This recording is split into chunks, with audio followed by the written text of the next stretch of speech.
All right. This is going to be fun. I'm looking forward to this. Uh, I don't know whether we're going to do this as a Courtenay Turner, Rising Tide, Canadian Patriot, Rounding the Earth combo hybrid podcast, but I guess that's what it is. That's officially what it is.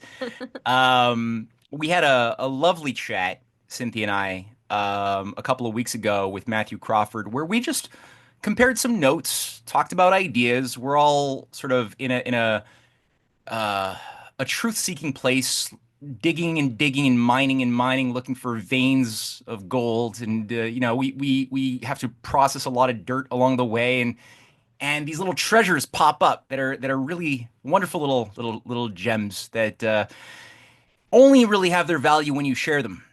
So sharing them as compositions with the people out there in order to empower people, in order to have more critical appreciation for the world that they live in, the context that shapes their reality is an aspect. And also part of that process is just sharing with each other, right? Sharing with fellow diggers.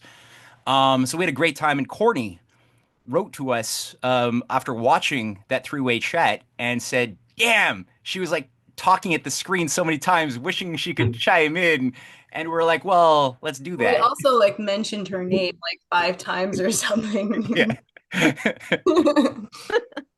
I think YouTube knew that too, because like it kept flashing up for me. Like I'd be doing something and YouTube's like, watch this, watch this. And I was like, oh my gosh, like three of my favorite people totally watch that.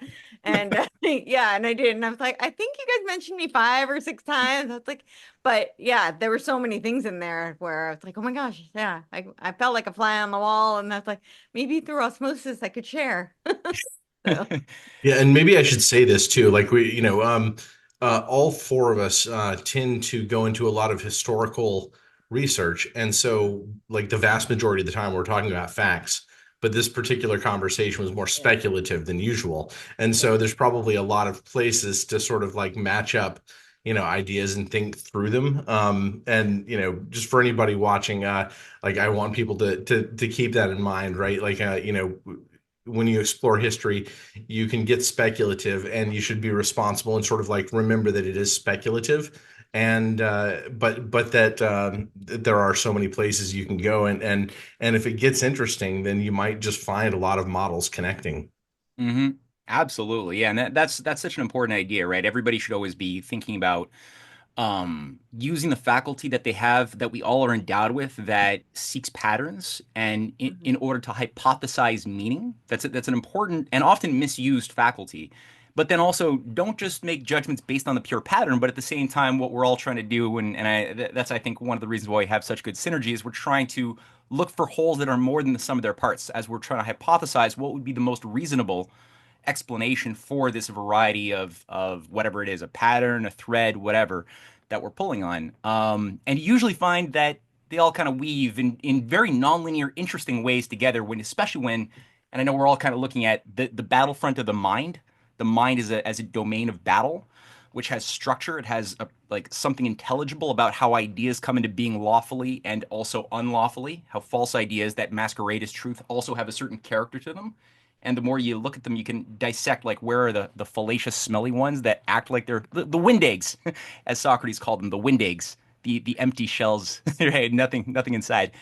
Um, and also like how is it that the occult matters of crazy ass beliefs that are really interesting, nutty, powerful, also shape our world geopolitically, economically, every other aspect is shaped by certain occult considerations in a bad way, and also good ideas too, inversely.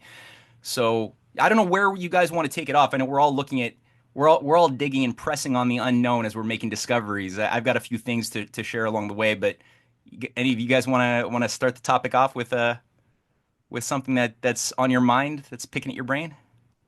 Well, Courtney, what'd you scream at the screen? Um, there were so many times, but I know like one of the kind of started the conversation talking about Project Monarch and MK Ultra, and that is something that I have done quite a bit of digging on. And as you had mentioned, there's not as much of a very clear written body of work to draw from when it comes to Project Monarch, unlike MK Ultra. Even MK Ultra, though, I mean, we have like the church testaments, but we there's so much more than that, right? We only have what's been declassified. And we know from talking to survivors that there's probably a lot more than what was actually revealed. But I have talked to people who, at least, if we take their word at face value, and I always tell people I don't want to undermine the testimony of a survivor, because they've obviously been traumatized, and we all have our experiences and we remember them to the best of our ability.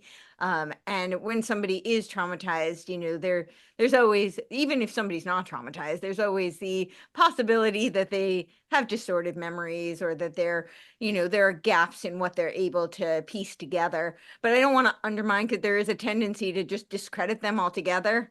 And I don't want to do that, because I've talked to too many of them that have such similar stories. And when you start to have, a pool that, even though it's obviously an anecdotal sample, so on my show alone, I've interviewed at least a dozen SRA survivors, so satanic ritual abuse survivors, and there's a lot of overlap between Monarch and MK Ultra. And that's not something that would make a clinical study, but it's not that small either. And when they all start to have similarities in their experiences, it's worth examining. It's worth taking seriously. So that being said, with Monarch, I always find Monarch really fascinating. The whole story you told about, the Rothschilds' connection to the study of monarchs, the creature, was fascinating, and I think it's probably very, very relevant to why they use the name. But Project Monarch is really interesting, because I think it's way older than, the like classified, documentation of what they call Project Monarch, the subset of MK Ultra. And I Yeah, really think it certainly goes, the but use of like sex slaves, or male or female prostitutes in spycraft, that's certainly documented to be much older. sure. But I think that also this idea of intergenerational trauma, I think that that's and oftentimes it is somewhat sexual, often incestual, or uh, predatory, and pederasty is involved, and because that gives leverage, and also because the trauma that you could induce in those kinds of circumstances. But I think they go back millennia, and I think that's really kind of when you bring up the occult, I think that's kind of the collateral that has been used historically throughout time. But there is something when you study, so I know they've done this particularly with Jews, where they study this, they study the intergenerational trauma and how that's been carried through families, and the impact of that. I know they've done a lot, like with Holocaust survivors, for instance. Because it's a more traceable kind of sample that they could use, and they have found that there is a traceable intergenerational trauma where it does get passed through. And some of that I think is cultural, but some of it I think probably really is a programming.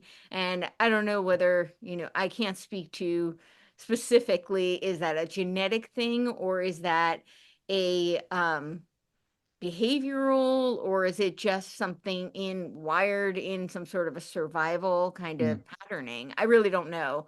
But there does seem to be a lot of evidence to support that intergenerational trauma is a real thing. Yeah. And that's what Project Monarch was really drawing on. Intergenerational, as well as in utero. And I think that's really fascinating as well. This idea that you could traumatize the baby inside, during the gestation period while the mom is pregnant, and that would make them much more susceptible to mind control. And I think that I just find that whole notion fascinating. And having talked to people who are victims of Project Monarch, it's not the same as people who are, I mean, MK Ultra, anybody who has been through any kind of mind control, or especially trauma-based mind control, has certain patterning that I've come to where I can kind of recognize it in someone because I've talked to so many, I know personally so many people who have been through MK. I don't want to say so many, but I know enough people where I start to see this pattern in their behavior. There are things that trigger them, and you see the splitting occur. So like their personality shifts, where they go into it feels like you're now talking to a different person, and it's so radically different. And I've experienced that firsthand. But with Monarch, you see this pattern of how the behavior then gets passed down through the generations of how they treat their children. And I think they become much more susceptible because they've been so traumatized, and they recreate these dynamics, and then it gets passed through, over and over. And from what I've heard from the people who have survived this Project Monarch type situation, it's with MK Ultra, a lot of times it was at least for the people I've talked to, it was maybe like a celebrity situation or politicians or some sort of somebody who's somewhat removed, who is doing the trauma induction and the trigger and installing the triggers that become, the programming. But with Monarch, it's people very close to you, it's your family. And that has so much power, because now the person is, I have a friend who would say like, her mom would always tell her, I know what buttons to push because I installed them. um, yeah. And so, and I think, whether that's done, I mean, she would kind of make light of it. I don't think she was really like a sadistic kind of person, but in most cases, that is actually true. Most cases in families, they don't do it intentionally. They're not trying to, you know, create a sadistic environment to traumatize their children. But they do, that's just kind of the byproduct of child rearing, is you do condition your children. But with Monarch, there is this, they're already victimized. They've already been under spell, if you will, and you know, they're so, the word that comes in is just like, I don't want to say damaged, but they're wounded. They're so deeply wounded, and that then their coping mechanisms are entrenched in how they then conduct their It, rearing. there's a lot of reason why there could be mechanisms behind that too, right? Like there's some sense in which it almost sounds like, a magical spell or something like that, like something that would be, otherworldly. And one of the things that Matt and Cynthia and I discussed was the Duneverse, the Frank Herbert books. And in those books, you've got a group of people who are uh, essentially like engineers, and they're trying to create Gola. They're trying to create replicas of people. Right. Because of that, actually, one of my wife's online handles for the past 20 something years has been cellular memory. So we've had this discussion over and over again. But before cellular memory, you just have the notion that children are learning, they're being mimetic, from the Yeah. moment that they're born, and they're just observing, these adults around them, and getting closer and closer to repeating behaviors. But then, once you start talking about, genetic behavior, you have this idea we've got, tens of thousands, well, at least 20 something thousand genes, and there's gene expression, Yeah. right? My wife studies Epigenetics. the P53 pathway, which is the gene pathway associated with most associated with cancer. And there are all these different isoforms of this gene. Like in humans, I think there are 9 different isoforms, and some of them are associated with cancer, right? Most of them are not. But if a switch is flipped, Yeah. suddenly things happen in a very different way. Yeah. And Epigenetic. gene expression can happen because of stress.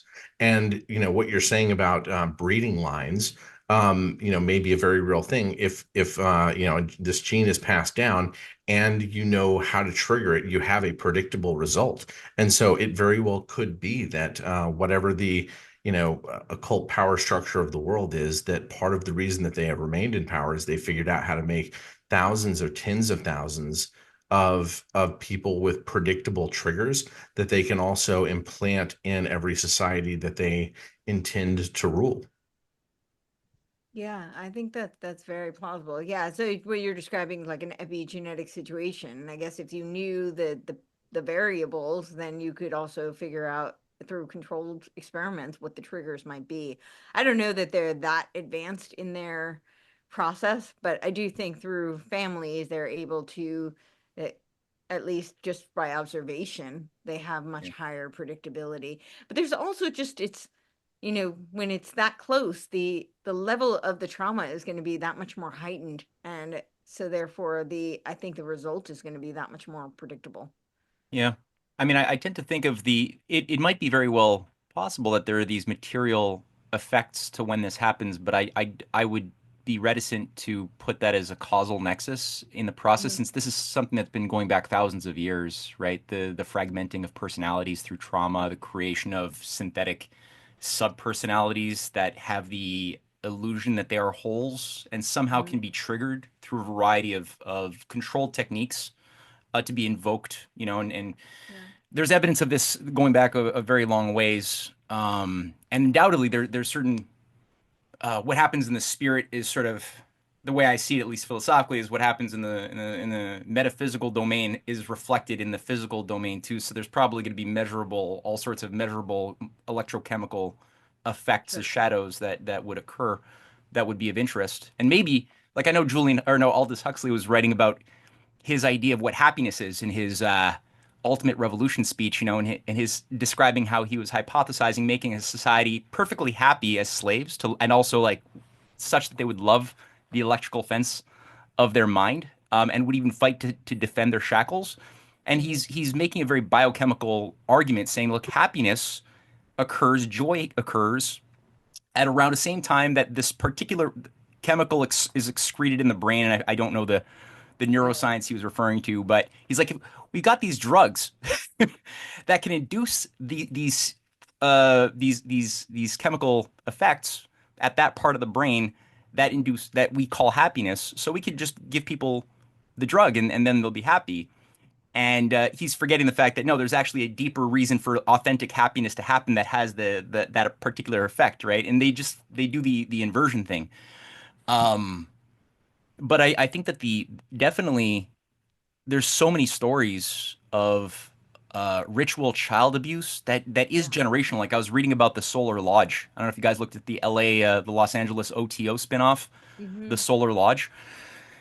Fuck, man. I mean, there was like a police bust that had occurred, and they found these children in boxes who were being kept in these boxes under the summer heat up to 54 days on end, living in their excrement. And these were kids of the members of the lodge, the children of the lodge members who were being put in these boxes in chains, right? And just going through nightly torture.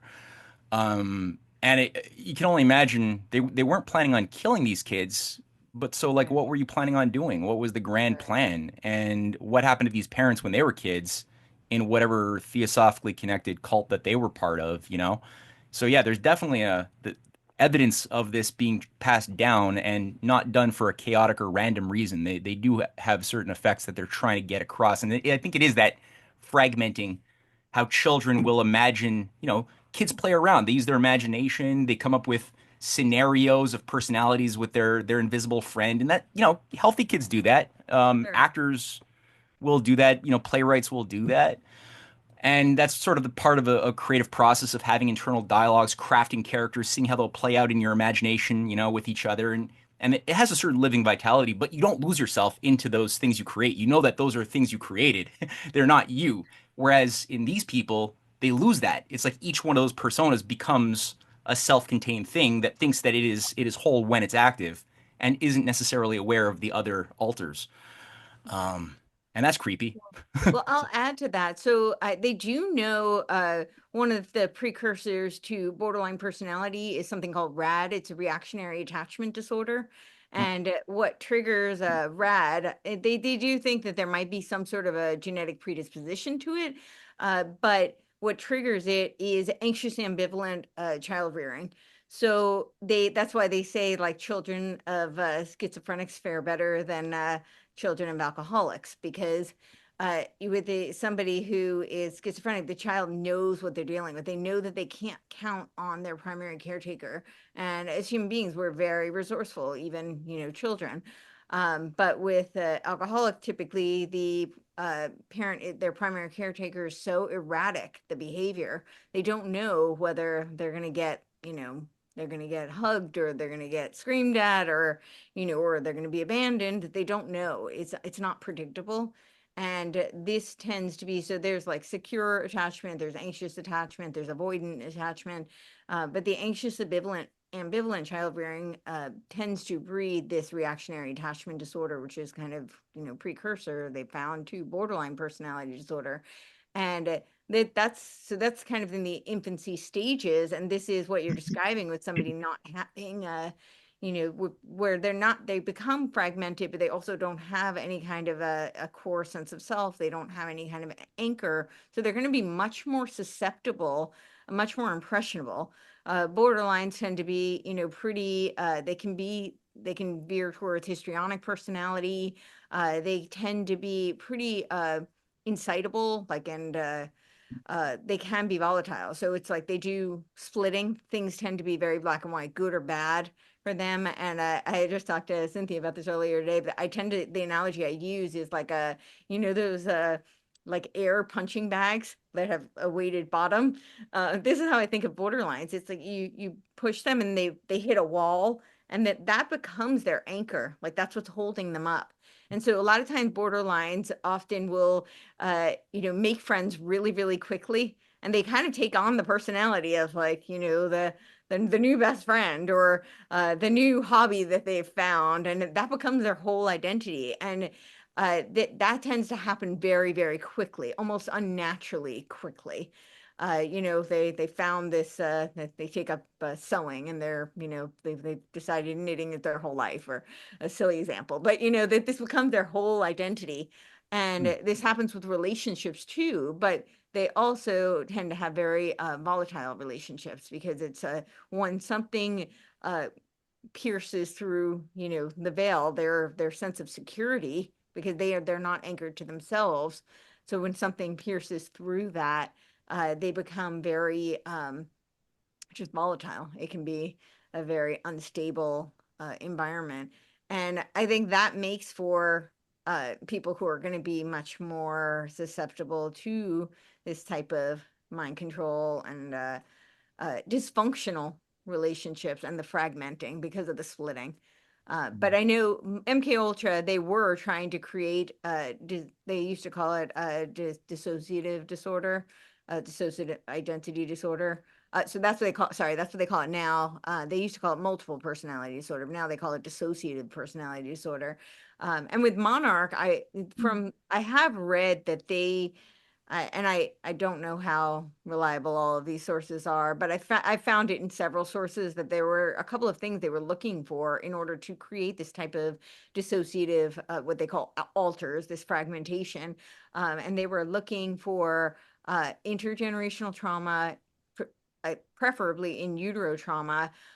They were saying like IQs above 120 were more likely to dissociate. The dissociation is really just a protective mechanism for the trauma. It's so that they can be in a different, like an altered state. That's why they call it an alter, so that they remove themselves. And this is a neuroprotective way of removing themselves from the trauma.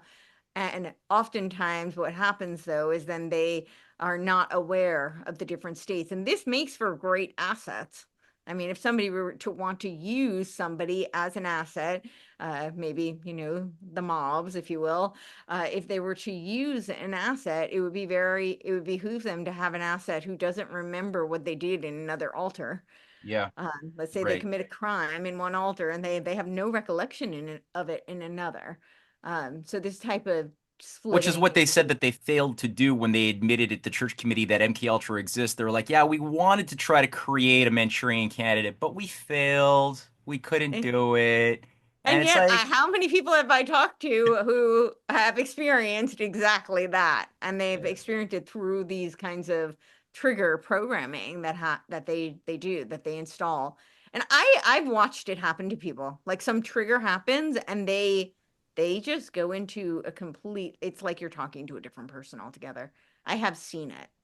So I Yeah, don't know. and I'm going to say this out loud just because Yeah. a lot of people watching testimonies Yeah. of of like SRA survivors, for instance, maybe wondering to themselves, like, is this real, or Right. something like that? Or is this something where you have a certain subset of the population who are going to seek attention by, claiming to be something like a Project Monarch victim? Even having grown up, I think that my brothers and I were put through, various forms of trauma-based, what you would call like the setup to trauma-based mind control, not on as severe a level as like what you might hear from Kathy O'Brien, for instance. And yet I've met at least one person in my community that I believe was. At the same time, I hear a lot of the testimonies, and I'm sometimes questioning like what's going on here and whether or not they're all legitimate. And I'm going to say one of the reasons why even somebody like me who has seen some effects, and really my entire life was completely re-steered at around the age of 15 when I was trying to figure out what is actually going on here. I completely changed. I was heading toward becoming a mathematician and completely altered my focus at that point. Um, a lot of the SRA survivors say that they have psychic powers. And this is fascinating to me because a lot of my rejection of what was going on in my community was based on the fact that I was 99.99 9% sure that the um expression and discussion of psychic powers was being faked at every level. Right. And I couldn't understand why. Like, what was the purpose of this? And so, I rejected the notion that that was ever going on. I saw no evidence of it. I saw plenty of lies. I saw plenty of attempts to pull the wool over people's eyes in that regard. And so when I would hear some of these survivors, I'm wondering to myself, is this person a plant? Right? Is this person not really an SRA survivor, but because this thing exists, some fake people are put out to create false trails? And I'm not saying that that's true. I'm saying that it's a speculation that I've had. Yeah. I did think for a little while that certain people were, um, that I've watched, on YouTube discuss their experiences. And I still don't know. Like, I have no way to answer that question, but um, I just wanted to talk through that for anybody who may be watching this, who may themselves like be wondering, like, is this true? It may be that this person is heavily traumatized and has been brought to a belief that they have psychic powers. That is possible. It is also possible that there are plants Yeah. whose job it is to steer the conversation toward, oh, by the way, psychic powers exist. And that's sort of like one of the aims of Theosophy, is to bring people into this new religion where they believe that there are these super soldier beings that have psychic powers. So like, I have some very real, Mm. serious questions about that. And anybody who has speculations about how real this is, keep that in mind, right? Yeah. People may be traumatized, and they may also, be trained to say things that are not true to mislead you about what they went through. I was thinking about how this this works too, and I love the way that both of you guys have framed this so far. But Cynthia and I, we've been studying a lot of the writings of Carl Jung over the past few months, and I was just flipping through a book I bought called Psychology and the Occult by Carl Jung, and he started off still when he was with Freud, and I don't know if Freud also delved in this direction, but I'm just reading him right now, and he became a member of the British Society for Psychical Research. Mhm. Um, he was a big occultist. Like, it's very clear in reading his work and reading his red book that he believes in demonic channelers, necromancy. He's citing people like William Crookes, a lot of the British occultists as authorities. He's like, if you want to understand real science of mind, read these occultists. On top of the fact that he's doing weird shit at Monte Verita and in the Black Mass center of the world of the medieval times, right? In Ascana. But okay, so one of the things he's saying, he's putting a lot of emphasis on is people who are hysterics Mhm. in asylums that he's working with, who he believes have a greater sensitivity to speaking to spirit entities, speaking to the dead. He believes Mhm. that there's something special about people who maybe he didn't have the language of schizophrenia that we have in our more modern society, but he's basically talking about people who he's describing schizophrenics as being the special blessed people um, who and they fully believe. And he's also saying in his line of argument that sure, there are fraudsters in the spiritualist movement who are Yeah. carrying out fraudulent seances and stuff, sure, but they're the sub-minority. If you want to be a true scientist, you have to treat everybody's anecdotal experience as scientific fact, um, without any regard to the fact that people often believe very authentically an experience which is a hallucination, a variety of things that they might pass a lie detector test, but is not true. And in his mind, it's like no, if they feel it's true and they feel that they saw the thing or heard the thing, it should be treated by the scientific mind as valid. And I think that through Cynthia's work, and I don't know if you might want to speak on this, Cynthia. You did some stuff on Artie Lang as well, right? And Esalen, and how Artie Lang was, as a Tavistockian psychiatrist, trying to bring about certain schizophrenic effects as a desire in his human guinea pigs because it would make them special, more like talented people. I don't know. Could you? I don't remember the details of that one. Oh, Well, your sound is not coming through. You gotta you can't speak. hear me? Now I can, yeah.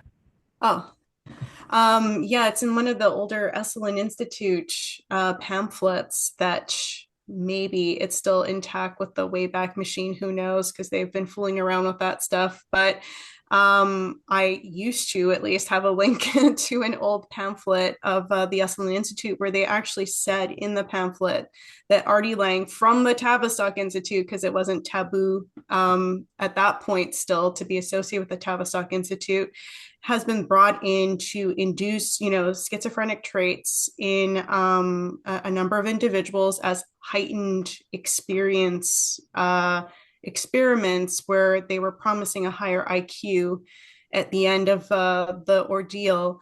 And again, like Artie Lang, I think I don't know too much details of his personal situation, but he seems to be like one of those people. I was, talking earlier on Courtney's podcast that like Aldous Huxley or Aleister Crowley, they did walk the walk in a certain sense, like they were taking the drugs that they were promoting to other people. And I think they did believe that it was a heightened experience, increased intellect for those who were strong enough to survive. But then those who were not strong enough would be destroyed and descend into madness, and that was your place. There was the natural hierarchy of the hierarchy of mentation, and Courtney was also bringing up some of the bad ideas of the noosphere that they're trying to bring online with this tech Gaia guru, kind of stuff that's very much like a continuation of Esalen, where now technology is somehow a spiritual experience. But yeah, it's that was something that they were promoting very Mm. clearly. Mm. Yeah, that's super super interesting. Uh, because it's like yeah, like they it seems like Framework all of would this make sense. research fed into the SRI, like the Stanford Research Institute material on the changing images of man and the Right. Stargate project that you've talked so much about, Matthew, and you too, Courtney, but all of that stuff that created these data sets of human guinea pigs that would be put through a process and then would demonstrate ESP, other kinds of, like guess what's behind this card? Is it the red square or whatever? And what's this person in Russia? One of your parallel study groups, because we have these groups also being set up in Russia to read each other's thoughts. What Yeah. are they thinking? And it's like if you look at what's going on behind, like above and beyond it, you got the Tavistock Institute. You got these creepy occultists at the Aranos conference that was like the precursor for the Esalen that shaped this entire thing. And then you have like Lawrence Rockefeller, who's funding the Russia America what is it, the I forget what it's called, the Institute for American-Russia Friendship or something, which is Yeah, something. bankrolling these studies in both Russia and America. So how Yes. easy is it to fake your data sets and give then these traumatized kids Mm. the data that, oh yeah, you got, 80% of your guesses right. I guess it's worth having gone through this electroshock, sensory deprivation trauma and everything you've been going through because you now have powers. And Wow. Can I tell a story real quick about that? Part Yeah. of what really caused me to like go into conflict mode with my entire family about what was going on was, and I'm gonna guess I was about 6 years old. I would have been 5 or 6 years old, but we were doing Zener card testing, and this was being run, at our kitchen table by a guy from the military, and I caught him switching some of my results with my brother Chad's results, and I recognized that he was doing it, and it I blew up, and it incensed me, right? And it was used to suggest that my brother Chad had like off the charts results that were beyond statistically significant, or whatever with that. And he was the person among us who was sort of being focused on, being told that he was literally told that he was going to be a psychic leader on Earth, helping to lead the battle at the end times oh, against communism. Oh no. Wow. that's Oh a no. lot of Wow. responsibility. Yeah, Jesus. That's crazy. To speak to your point about the Russia Esalen ties, there's actually a CIA document, and it's called the you can get it at least you could the CIA.gov, and it's called the Esalen hot tub diplomacy. And it's basically how like sex, drugs, and rock and roll are going to bring us world peace. And Yeah. yeah, Well, but it's literally called the Esalen hot tub diplomacy. Yeah. Esalen brought in Gorbachev, didn't they? Like they Yep, were. that's No, right. well, no, they brought in Yeltsin into Big Sur, who went through the Yeah. whole hot tub diplomacy thing with a Yep. whole delegation from the KGB, and all these Russian mystics were all brought into with them. And then Gorbachev sponsored an Esalen program in Russia once he was premier. Yeah, so he didn't come to California, but he did sponsor the thing on Sponsor it. behalf of Lawrence Rockefeller. Yeah. Yeah. At Yeah. the same time that Bill Clinton was, just as he was consciously pulling the plug on the Soviet Union, right? So big success, money well spent, Rockefeller, good job. Now, what's the next thing that Rockefeller does is he bankrolls the Disclosure Project with Bill Clinton in 1992 and brings on Stephen Greer and what's the guy, um, Bigelow, Robert Bigelow, the big billionaire real estate magnate who bankrolled Harry Reid and Oh, yeah. funded the whole nationalist Skinwalker Ranch. Skinwalker friggin' ranch, yeah, to promote the paranormal as well as alien sort of hybrid. They're part of it's part of their nudging fuse of the supernatural into the ufology into like a new thing that they were always trying to do from probably over a century ago. That was probably always the objective was to take these two domains and stuff them together. So Merge them. as a new thing to Yeah. be afraid of. Yeah, and Yeah. that was part of what we were being brought up on was this idea that this whole end times battle would have to do also with the revelation of aliens. So that was part of the mythology that was being woven into our family. Really, your family was yeah, really embracing that idea that the aliens were part of the end times idea, eh? Huh. Well, that brings up another question I got. A lot of these people who go through whether it's Monarch or MK Ultra, all this trauma-based stuff and schisming of personalities, in the people you've spoken to, Courtney, since you've spoken to a lot of these people, are there do any of them believe or did they believe for a period that they were abducted by aliens and were being, love hated by S&M aliens, or is Yeah. that Yeah. No, yeah? I have heard that. I've talked to people in various stages of healing. They call it integration. This is Hmm. where the alters unite and they get a core sense of self.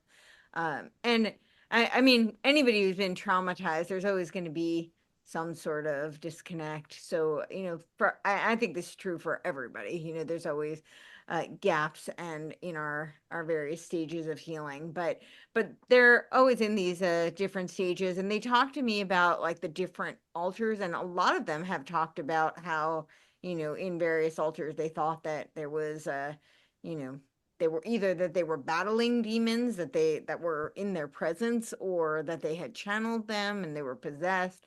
I've heard all sorts of varieties of that story, but usually, again, depending on where they are in their stage of healing, they'll talk about it in the past tense. They'll say that was an altar. It was that they don't talk about it as something that they still maintain as a reality.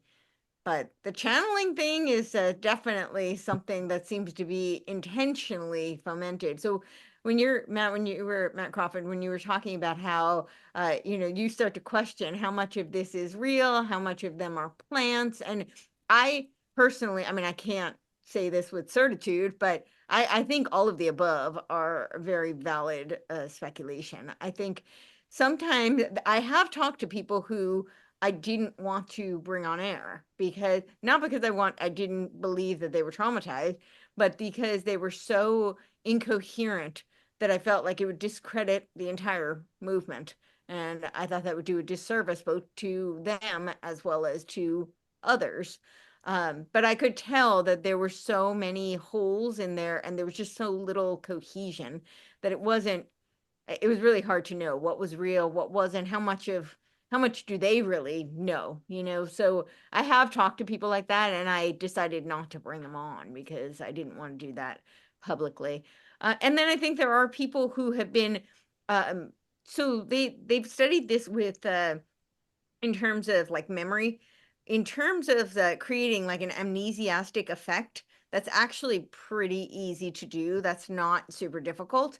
But in terms of inserting false memories, it's very hard to do. But they did find that in a heightened state of stress or a traumatic situation, it became easier.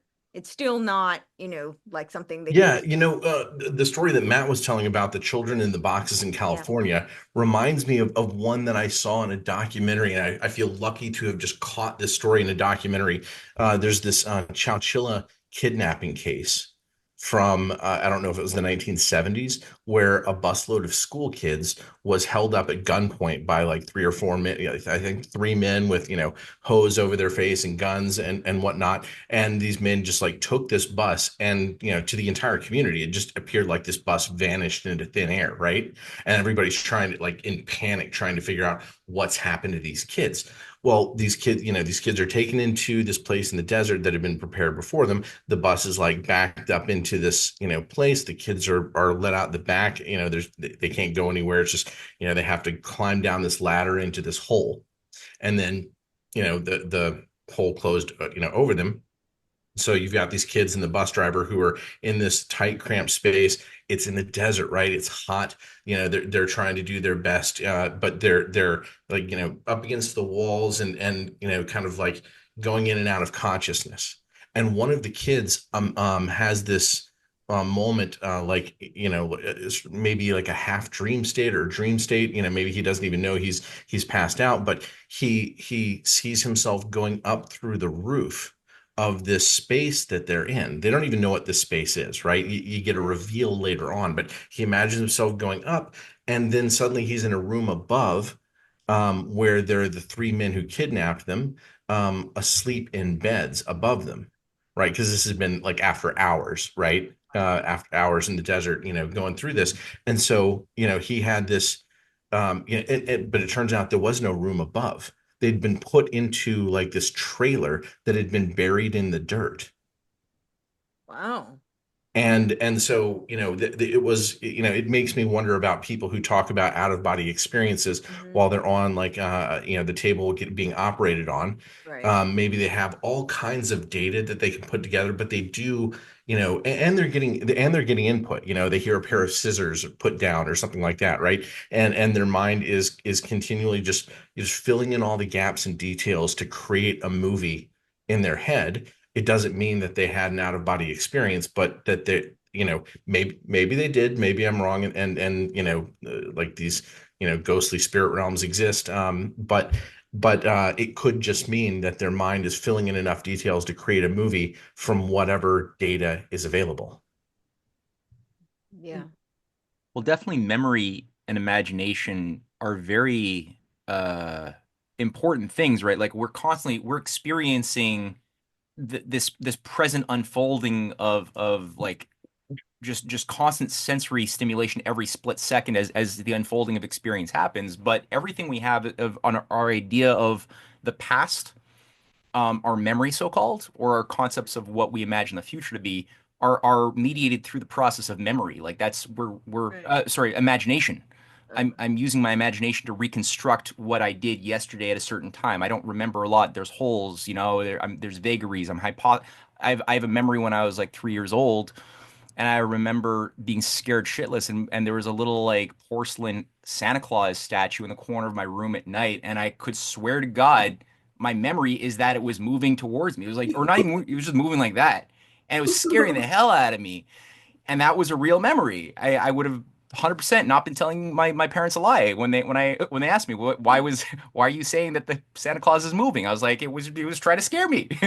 um, so there's this fine line, right, between trying to organize our imagination about the past into ways that are as closely that has as much fidelity to reality as humanly possible, without ever hitting the mark. I'm never gonna remember exactly what my cornflakes tasted like 3 weeks ago or something. But I'll hypothesize or get close to it. So I know the oligarchy, they're very big on this idea of trying to uh, play with dreams and yes. waking time, and they want to try to blur the difference in the mind of their victims. And I don't know how they themselves perceive this process, so that we can't differentiate uh, waking time versus dream time.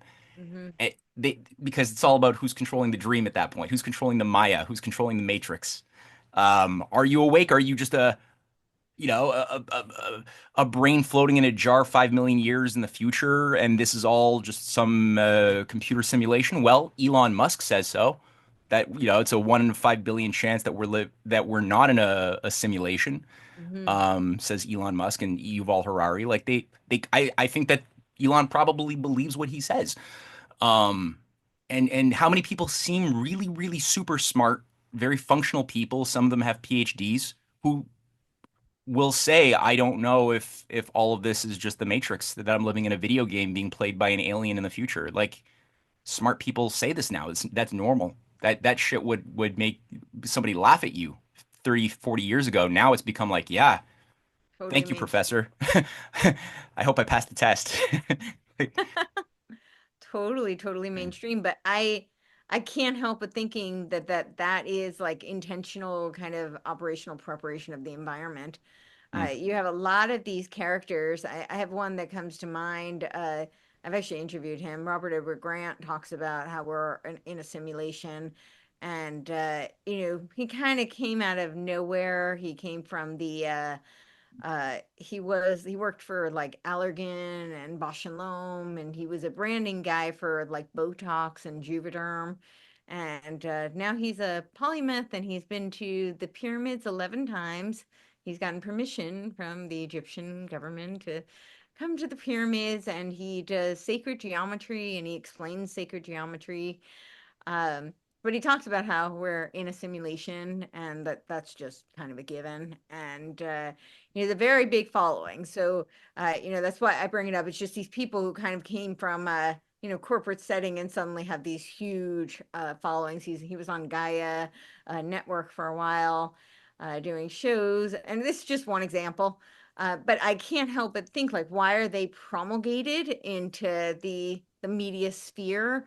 Except that, and this is not necessarily dig at him, this is just more, why are these voices coming into the sphere that are seeding these types of narratives that we are in a simulation? And my personal opinion, and I could be wrong about it, but having studied the AI World Society, that this is the UN's vision for the centennial of the UN. And this, so of course, that's 2045. This is just conveniently when, Ray Kurzweil, his new book, The Singularity is Nearer. He says it's going to be nearer in 2045. I also just read Jim Rutt's blueprint for GameB.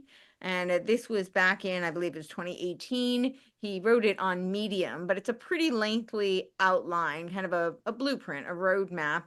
And he says, it might not be completely, it won't completely manifest as it's laid out, but he's hoping this will spawn the ideas and the trajectory.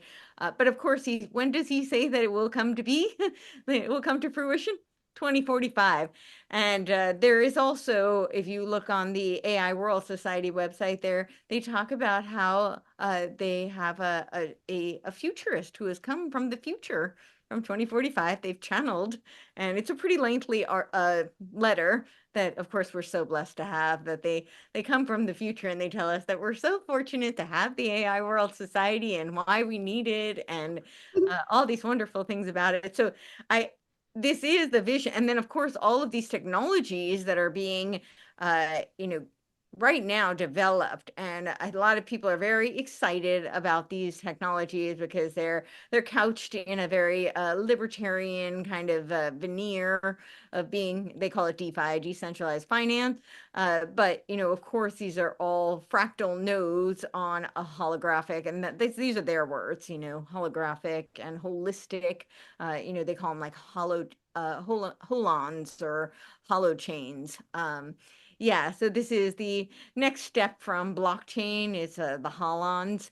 I'm just realizing listening to you, that's part of this whole fantasy, the use of sci-fi and the shaping of the imagination of people with the destruction of the ability of discernment of reality from fiction, is that so many of the language that they use is clearly coming from their immersion as kids and as teenagers in Dungeons and Dragons, sci-fi, Robert Heinlein, all this stuff, which induces them to then try to just make up their own fantasy, make your own reality thing, that they're all gaming, like they're the game masters. That's what I was telling you about with Jordan Hall, who was like being interviewed by Rebel Wisdom, who is one of the like San Diego leaders of GameB, and he said himself that as a kid he played every game he could find, and he was a big Dungeons and Dragons fan. And I had heard some criticisms of Dungeons and Dragons. I had never actually played it myself, but I was like, I don't know, sounds kind of good. You're using your imagination, it seems, and you're coming up with all of these scenarios. But then after listening to Jordan Hall talk about his experience, I'm like, oh, I can kind of understand now what the problem is, because there is actually a game theory modeling in most of these games. Yep. And even though there's this nice component of using your imagination or anything, you're still within the rules of the game, and you have to try to find whatever course you can, but always within the rules of the game, and you never question the rules of the game. And so that was like a big aha for me to see, like, these people, or like Brett Weinstein too, they don't talk like you're living in something that is not programmed, like pre-programmed, like you're in a computer simulation or structure or whatever. They can't think of reality outside of a computer construct.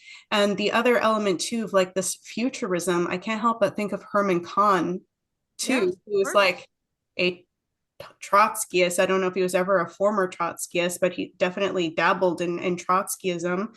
And Michael Hudson, who also is a big player now, and apparently criticizes his experiences, that he disagreed with Herman Kahn and blah blah blah, and no longer is a follower of Trotskyism. But I just find it very interesting that there's that connection as well. I haven't had the time to really study too much what Herman Kahn was promoting in terms of futurism, but then the fact that he was also a Randite, which is also game theory, everything, and they were again talking about nuclear warfare scenarios as if like there was a winnability in nuclear warfare.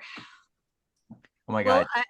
Okay, you go. Are you about to say something? I'll just say this really quickly. Yeah. No, really quickly, just Herman Kahn, it was Herman Kahn, Kenneth Galbraith, and Henry Kissinger, who recruited and groomed Klaus Schwab.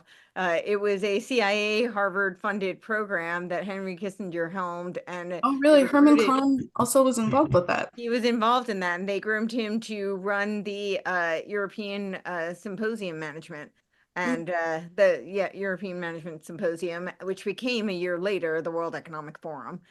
So that was That's so interesting. 1970, and then it was I 1971. always miss the Herman Kahn aspect of that story. That's important. Yep. Okay, quickly, Stuart Brand, Yes. is he part of GameB?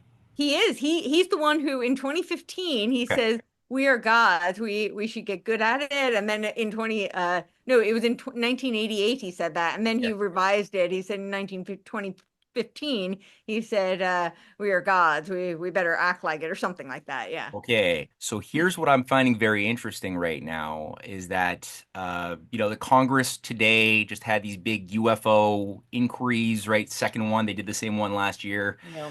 A lot of, anecdotal testimonials of spooks talking about how they've been reverse engineering UFOs, blah, blah, blah, and shady images that you couldn't possibly Photoshop at all, right? It comes to the government, so it must be real.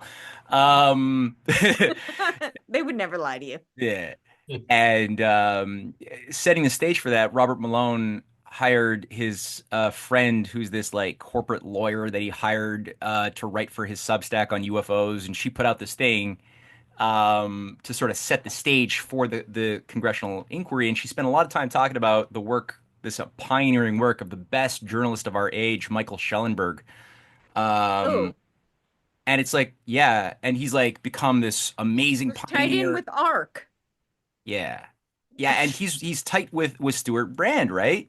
Yes. And he actually co-signed the Eco-Modernist Manifesto, which is essentially calling for, he's pro-nuclear, he's critical of the radical degrowth eco-Gaia freaks, but he's still a Gaia freak, but he's just like saying that we need to embrace science and technology and space exploration and nuclear power and even go for fusion, all these things that I would tend to agree with the outward mechanics of what he's saying, but at the heart of it, what he's a part of with Brand, who's part of the Brand has been there since, like, he was a patron of the traveling was it the Merry Pranksters.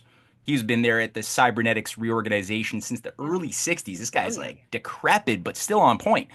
And I think he's a big game master. And so he is there. What they're saying is, okay, we might have to release the thing we've been forbaying now for decades and decades, which is advanced science on the atom domain and space. We've been like sabotaging it. Now we might have to release a bit, but if we're going to allow it to be released, we have to like cover it in layers of crazy.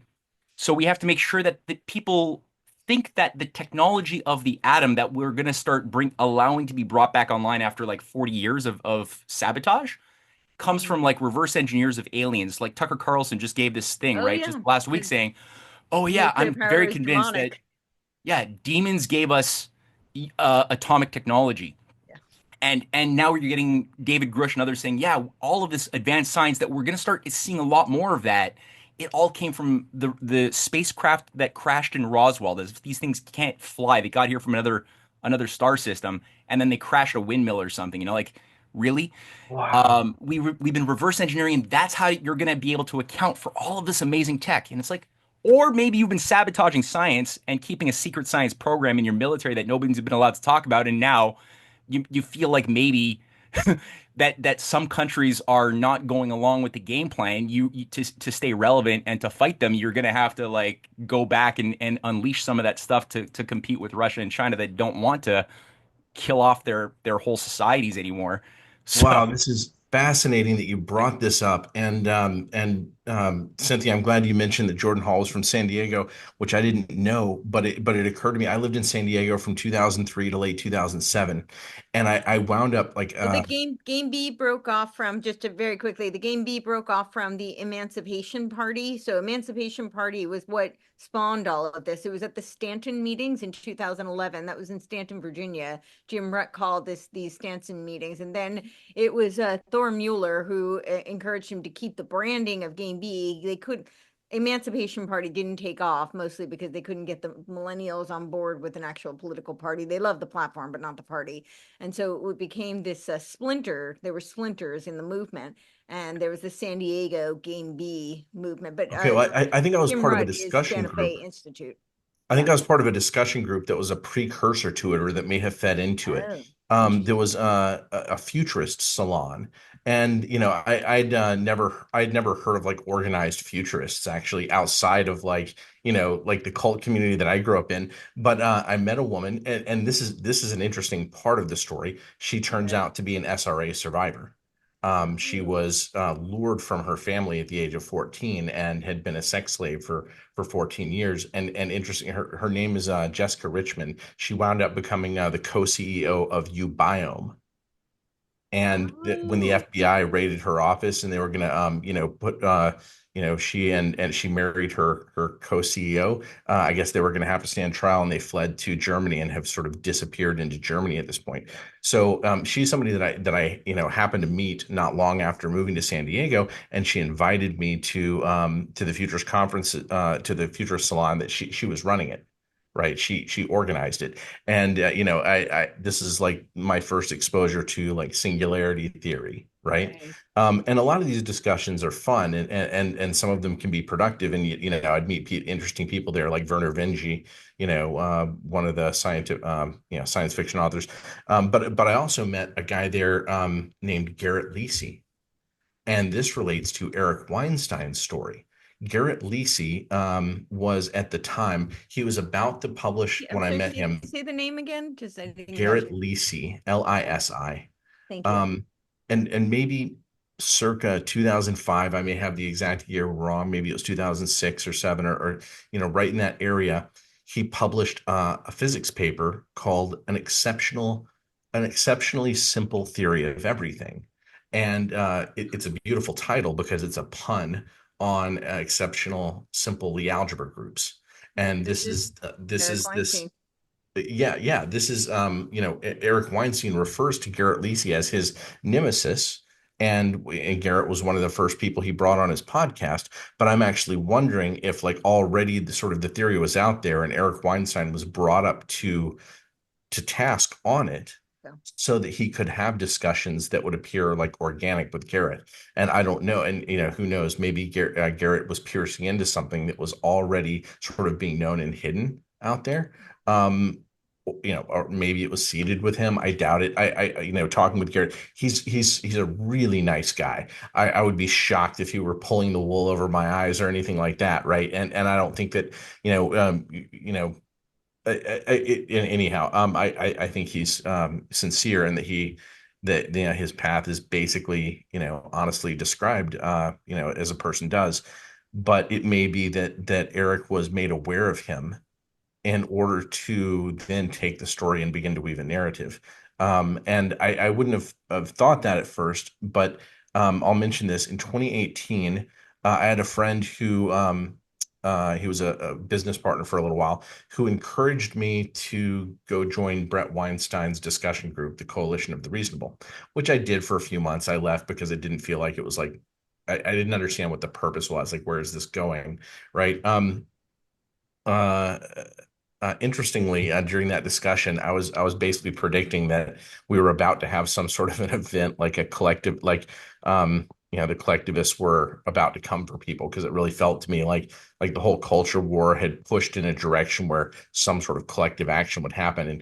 And Brett stopped and screamed over me, to get me to stop. But I was also encouraged to go to a Discord group for the portal.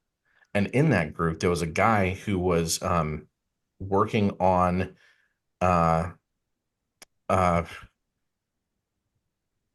continuous group theory. And I have some background with discrete group theory, uh, and it seemed like they were trying to recruit people, but me in particular, to work on that, right, in this Discord channel, like start working on studying the Mm. mathematics of that. Anyway, it's just sort of interesting to me that there are all these connections therein, amongst the names that we're talking about. Two questions. Um, number one, this exceptionally simple theory of everything that the dude Lissy came up with, is that similar but different to the Eric Weinstein theory of Oh yeah, everything? yeah, very, very Okay. similar. Okay, Very that's similar. what it Okay. sounded It's like. where you have, like a discrete, you could call it 8 dimensional, or you could call it 248 dimensional. It's at some point like what is the dimension you're describing? But it's where how when you have like real numbers, if you relax your axioms that you use to construct, basic mathematics, you relax an axiom, and all of a sudden you're dealing with complex numbers, right? You're dealing with a new dimension, and this rotational. You can rotate between these dimensions. You relax another dimension, and these are like very, very relax another axiom. These are very basic axioms, like the commutative property, right? Or the associative property. Mhm. If you take that out of the mathematics, suddenly you're in two and then four dimensions and then in 8 dimensions, quaternions and octernions. And these are difficult spaces to talk with people about if they haven't had some training. And then like seeing what's going on in these dimensions, then it becomes this linear algebra bash, where you're using like matrix multiplication to create movements, and then scalars, and it takes your I'm trying to create rough analogies, but also like I didn't go far enough into physics to have this full conversation, right? Yeah. Um, it takes your vector physics and just it puts it in a larger space, and it may be that this space captures all possible movements, the structure that Lacey created. And in fact, like while everybody's talking about Eric, Garrett predicted where it was that they would find the frequency of the Higgs boson when they did the experiments maybe 12, 15 years ago at the It was Large Hadron Collider. 2012 or end of 2011. Okay.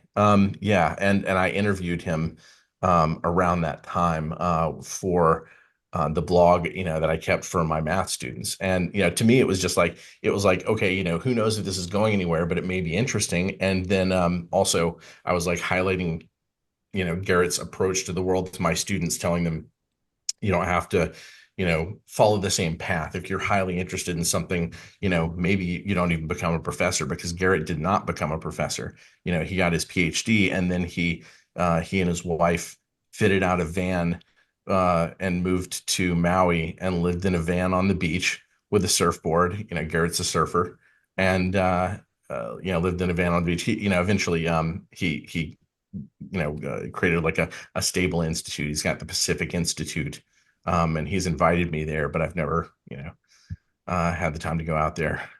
So, what you're suggesting is that the thing that was adopted by Eric Weinstein, and is the thing that he's trying to promote as the cause of his like universal genius and greatness, that he's like come out and done, actually came from a more, or originated through a more organic way from the mind of Garrett Lissy and maybe some other people in the community like yourself, or people who were part of that community who had contributions to make, that they then like took and made a model that they then attributed to Eric. Is that what you're getting at? Or Maybe. I mean, what I am fairly certain of is that Garrett Lisi has a theory that it's nearly identical to Eric's. When you hear their conversation, they're debating over details, and I don't know enough of the okay. physics and the background of physics to be able to tell you what that debate is really about, right? So, but I know. I mean, my reading of Garrett is enough that it looks like, Garrett is not like pulling the wool over anybody's eyes, right? Like he's having a real conversation with Eric. On the other hand, my gut reactions with Eric are the opposite, that he's having um, Contrived. contrived conversations. Thank you. And I've wondered for several years now, like whether or not Garrett was being unwittingly used as a prop in that conversation. That's interesting. And Cynthia, weren't you telling me about Mhm. this guy who worked for Google and had a lot of spare time and found it, he just was curious to see if Eric's claims, where there were, like, he could see that there were some holes in how Eric was talking about his theory of everything and gauge theory that was coming with that. And this dude was among the few who actually knew the language, but I forget what was that about? Like how did who was this guy and how did he debunk? Can you hear me? Yeah. Oh, okay. Yeah, I recently found out about this, just looking up some stuff which was mentioned on the Joe Rogan podcast, apparently, when he was interviewing Eric Weinstein. And that was the only time it, I think, was brought up publicly, other than on this Clubhouse uh, type of audio social media thing or whatever. And Tim Nguyen is one of the, if I remember correctly, it's gauge theory is what Eric Weinstein is using as a language for his theory of everything. And like, there's not very many people who are equipped to understand the language. And Tim Nguyen is someone who who co-wrote a paper with an anonymous writer, but he's not anonymous, and he you can see a lot of things of his on the internet. And he had at first compiled a paper in response, because for the longest time Eric Weinstein hadn't actually developed a paper on his theory, and there was apparently only this like class that he gave to Oxford or Cambridge or whatever. So they had to, that was the most detail they had that actually went through some level of structure of what his theory was. And so they wrote a paper in response to that, which happened to be, they say, well timed for when Eric Weinstein actually had finally released a paper on his theory of everything. And then I think there was some adjustments possibly that Eric had made off of like what they put out. What's interesting is, according to Tim Nguyen, it doesn't make any sense because it's missing what they call, there's an acronym for SHIP, and it seems to be like the key to everything that he develops afterwards, right? So it's like it's a pretty big flaw, and so there are other problems to it, but that's basically one of the things. And Tim Nguyen was making the point that most people are pretty much in academia, if not everyone, who understands gauge theory, and they would never waste their time, apparently, looking at what Eric Weinstein has been talking about as this revolutionary theory. But because Tim Nguyen is still working for Google in the AI department of one of their AI departments, he had the time, and he did it. And he also then wrote a rebuttal to the Eric Weinstein paper. So like in the Clubhouse version, there was a mathematician that was brought up Tim Nguyen's work, and Eric Weinstein had a very bizarre reaction. He was saying that they're accosting him, they're attacking him, they've threatened one of his female co-workers like with rape or something, like really off the rails, like dramatic speech. And if you listen to Tim Nguyen, it's very hard to believe that that happened.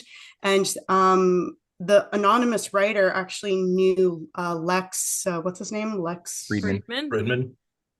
And so they had a talk with him, telling him, hey, these are our criticisms of Eric Weinstein's work, and he's not answering us. And, it began with them actually being fans of Eric Weinstein and being on this discussion forum. But when they started to ask him certain questions, because they found that he was doing very baby la la talk.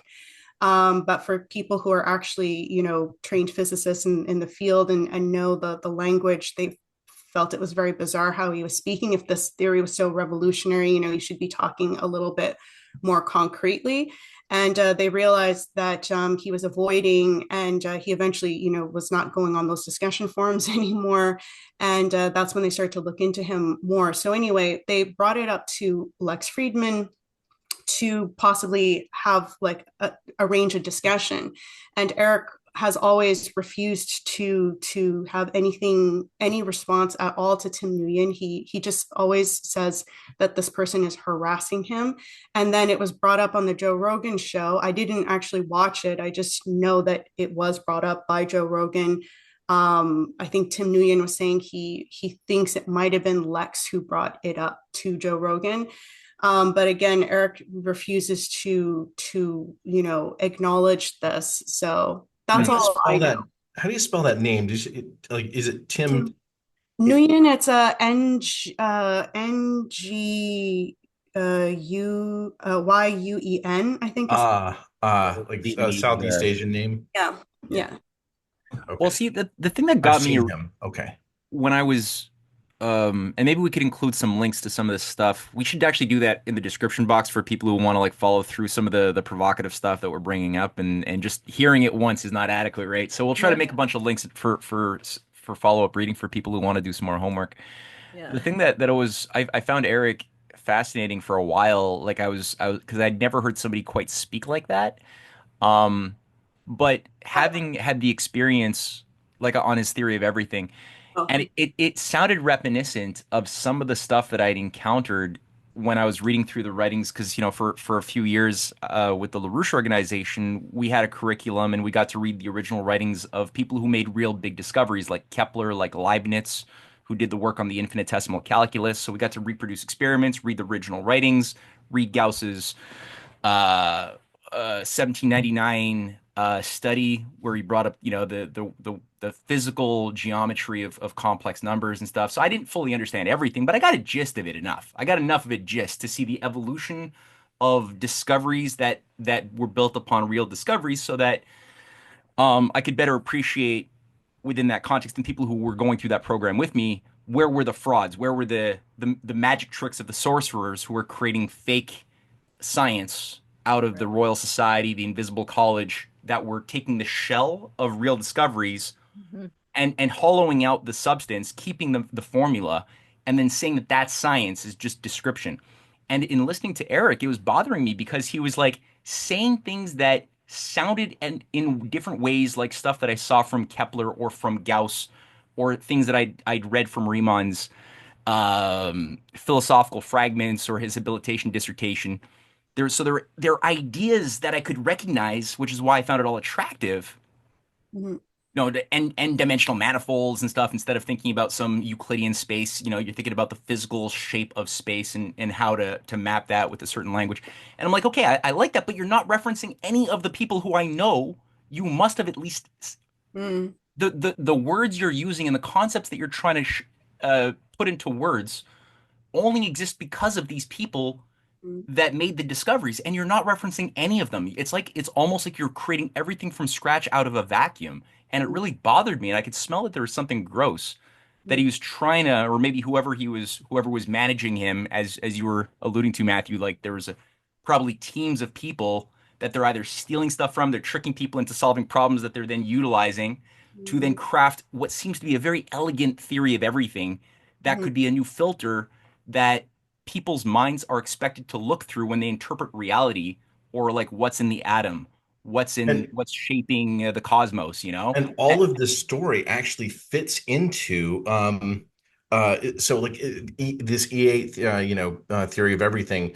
It is a discrete automata theory of everything. And if you guys are familiar with Stephen Wolfram, around 2001, perhaps, Stephen Wolfram published this telephone-sized book called A New Kind of Science. And I'm fairly certain this book sets the record for references to I, me, my. However, the big leap in this book isn't even his. It's called Rule 110, and he had brought in this mathematician whose name I may forget at the moment. I may remember it in the middle of the conversation. Matthew Cook, I think is his name, Matt Cook. And I knew people who were friends with Matt Cook in Chicago. Anyhow, Matt Cook is the one who made the breakthrough that is the biggest breakthrough of this theory of cellular automata.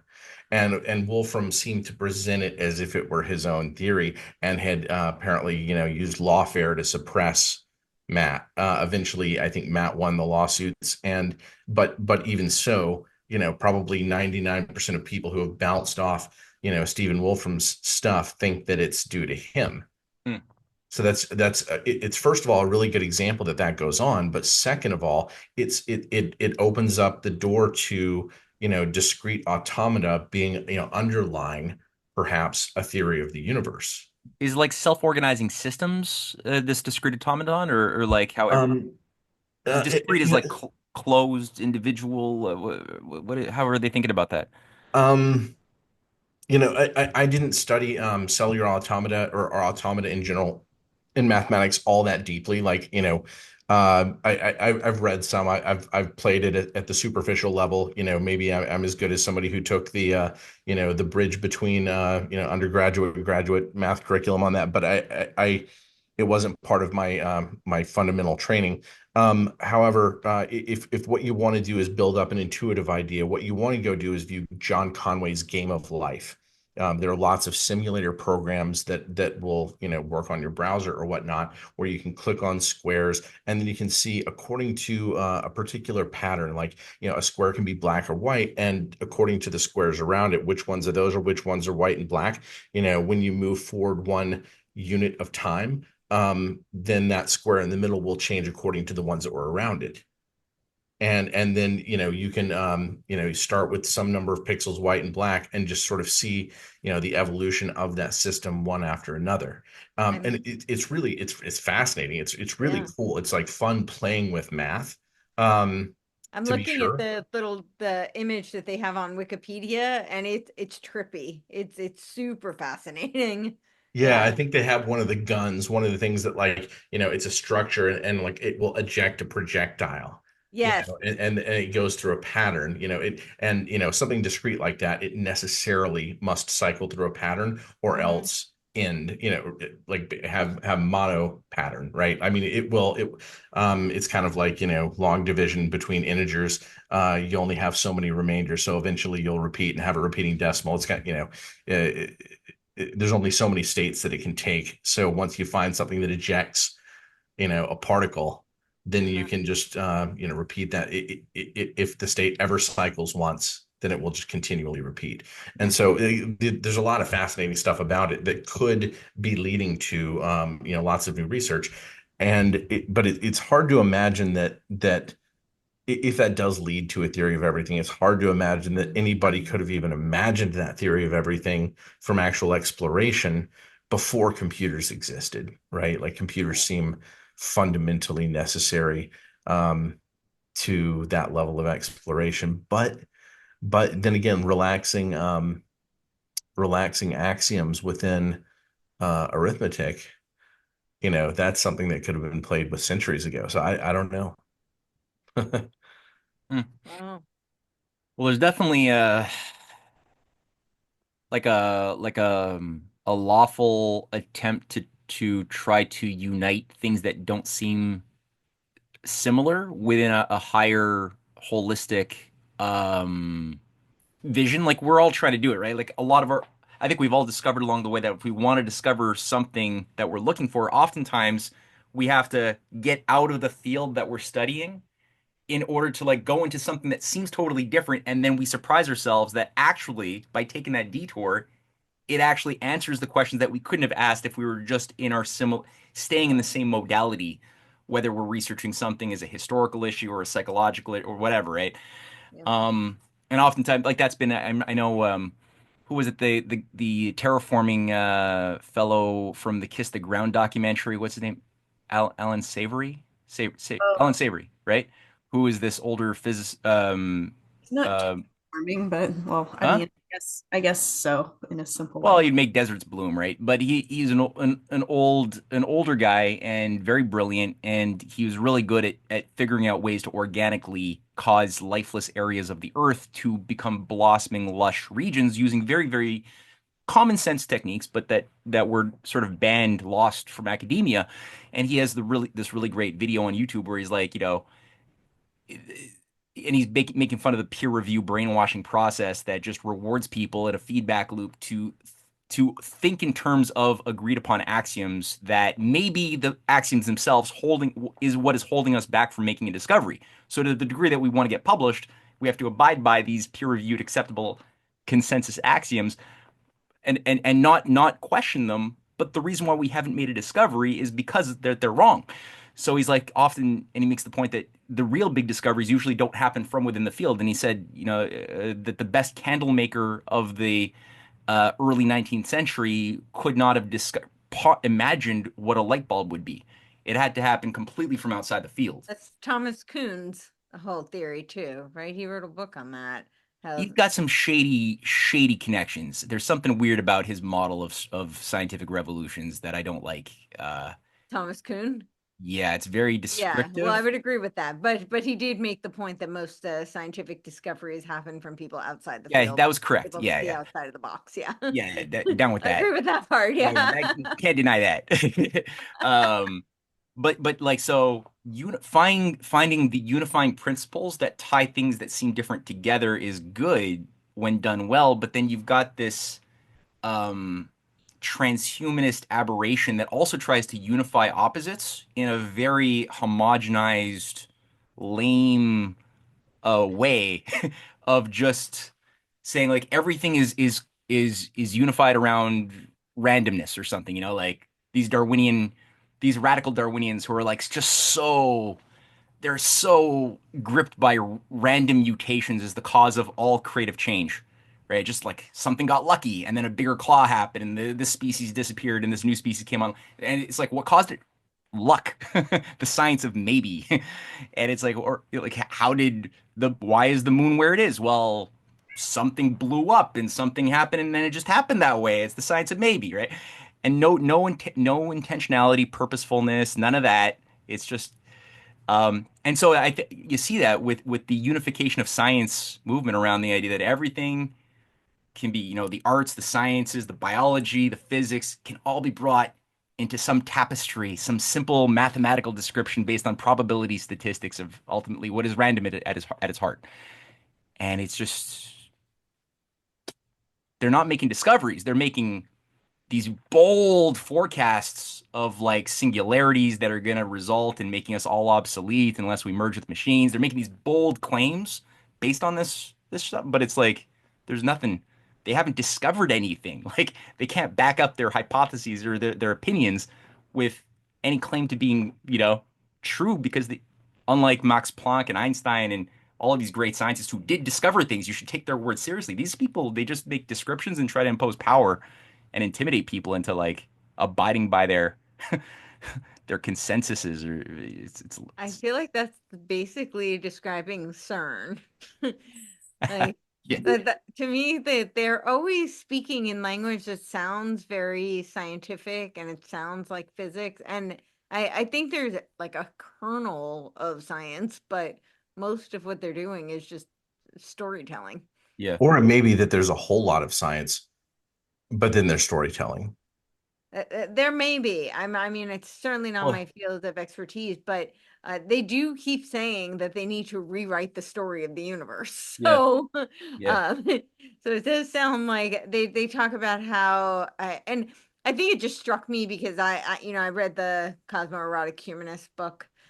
This is the First Values and First Principles that is by David Temple. It's on the Office of the Future website. Again, the futurists are here to tell us. Um, so, but it's David Temple, which is a pseudonym for Mark Gaffney, Zach Stein, and Kenneth Wilber. And Kenneth Wilber is interesting in just in light of this discussion about Eric Weinstein's theory of everything, because his is not in the physics realm, but he has his theory of integralism, which is like the theory of everything integrated. And it's, much more spiritual, psychological, and physical realm than it is in the realm of like physics or quantum physics. But I think it's a similar concept. Um, mm, a more watered down version without the physics and the math and any actual real science behind it, in my opinion. But but the three of them make up this David Temple, and they've written this book, this First Values and First Principles, which is the title is Cosmoerotic Humanism, which is a concept that they synergistically created with Barbara Marx Hubbard. And they talk about how, it was like a telepathy moment and they came up with it at the same time. And this was co-creation and synergy.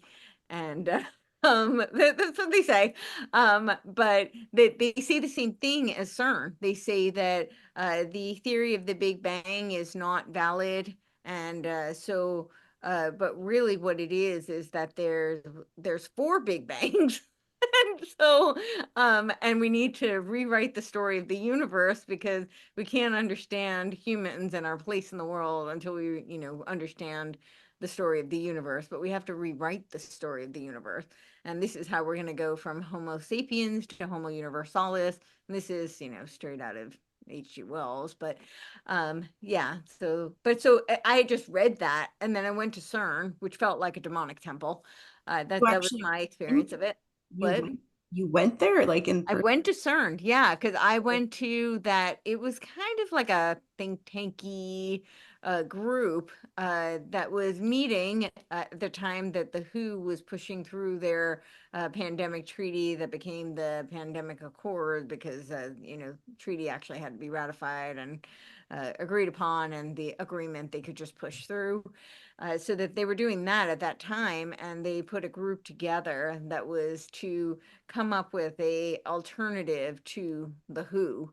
So it was kind of a rally against the WHO. We did do that also. There was like a public meeting, and there was a private. So the public was a rally against the WHO, and then the private was kind of this think tank meeting to come up with strategies of how we could have some alternative solution. But yeah, while I was there, we had no time. I mean, it would have been great if we spent some time, they did like a day even, but we didn't. We were in, we were out, but we had a few hours before one of the days, and we went over to CERN because it was right there, and it felt like a demonic temple to me. Well, And how that was does the story that they kept saying was that, there's four Big Bangs and the Big Bang Theory is not correct, but we have to rewrite the story of the Wow. universe. the CERN opening ceremony was pretty strange. Yeah, oh And yeah, it you was like think? pretty much like the Like a we satanic opened seance? like I don't know a hole to hell or something. Yeah. Yeah, Everyone the pagan workers. Yeah, I saw that. Yeah. Uh, Yeah. there's something I feel like I should bring us back to a previous piece of conversation because it's now it's really bugging me. Like, well, this has been really, really productive, and gosh, I hope we do this again in a few months or something because like we're making so many connections between stories that we've all participated in. But there's one that you brought up, Matt, that just resurfaced in my brain now. You mentioned the Malone Institute, Robert Malone's thing. And, I'm not like, I was wondering in my head, like, why does he have an institute? Like, what is the real purpose for this? But, uh, the woman, did you mention Justine Eisenhinke? Yeah. I refrained from saying her name because I knew I was going to slaughter her last name. But yeah, that's the woman. Yes, correct. Okay. When I first met him in September of 2021 in San Juan, we were invited there to do like a presentation. Like there were 9 of us. Um, I felt like I was cut out of the entire group, right? I was the statistician who was the first person to like voice concerns about the global data on the vaccines back in February of 2021, right? I was the first person speaking up saying, look at the data, just put it in, just run a correlation, just run just look at it, right? Um, and the very first conversation I had with him, and he asked me why it is that I thought to think about what was going on to sort of get involved. And I actually went back to sort of the basics, which was I mentioned growing up in the remote viewing program, right? Because there was the General Albert Stubblebine, and people who, Ed Dames, who had worked for him, both had predicted vaccine genocides in the 80s and 90s. And it always stuck with me, even though I was like, these people are like bananas, right? It always stuck with me. And I didn't know what to make of it, but I told him this. And I felt like from that moment, I was being actively sabotaged, actively belittled within the group in order to cut me out. Like none of those people ever communicated with me in an inviting way again until 4 months later when Robert Malone asked me onto the military health database, which that was where I told the truth about the data. It wasn't either side's story. It wasn't the DoD story and it wasn't the whistleblower story. And I still think that it's extraordinarily important and almost nobody knows, right? Like I've written a bunch of articles. I need to go back and write like clearly from the beginning. It would take me a month to do, but I probably should do that at some point. Um, and then when I saw him bring up the remote viewing program in his Substack, like, I don't know, maybe 6 or 8 months ago, I don't know exactly when it was. I was like, wow. I was like, wow. That is why I was cut out of all conversation, because they couldn't just string me along, right? That I was going to have pieces of this to be able to question his Yeah. story and what the direction of all this was going. And I've been harassed. It has been vicious. Yeah. Ever since. I even had like fake federal agents put me in handcuffs, right? Trying to intimidate me. Like the whole thing has been beyond, harassment. It made me, afraid for a while. But um, there was one more piece that I wanted to draw into that. Oh, Rima Labo, who is Yeah. one of the doctors within the medical freedom movement, who was the wife of General Albert Stubblebine. Yeah. Right. And she was one of the people pushing like On colloidal Ventura, silver. Jesse Ventura.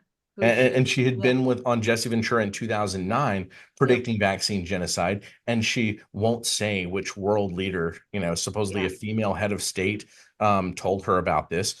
But I called that into question in a Substack post where I pointed out the lawsuit going on about the sexual abuse in the community that I grew up in, because, it's no longer something where if I discuss it, it's just a claim. Right. Like now there are these dozens of people on this lawsuit.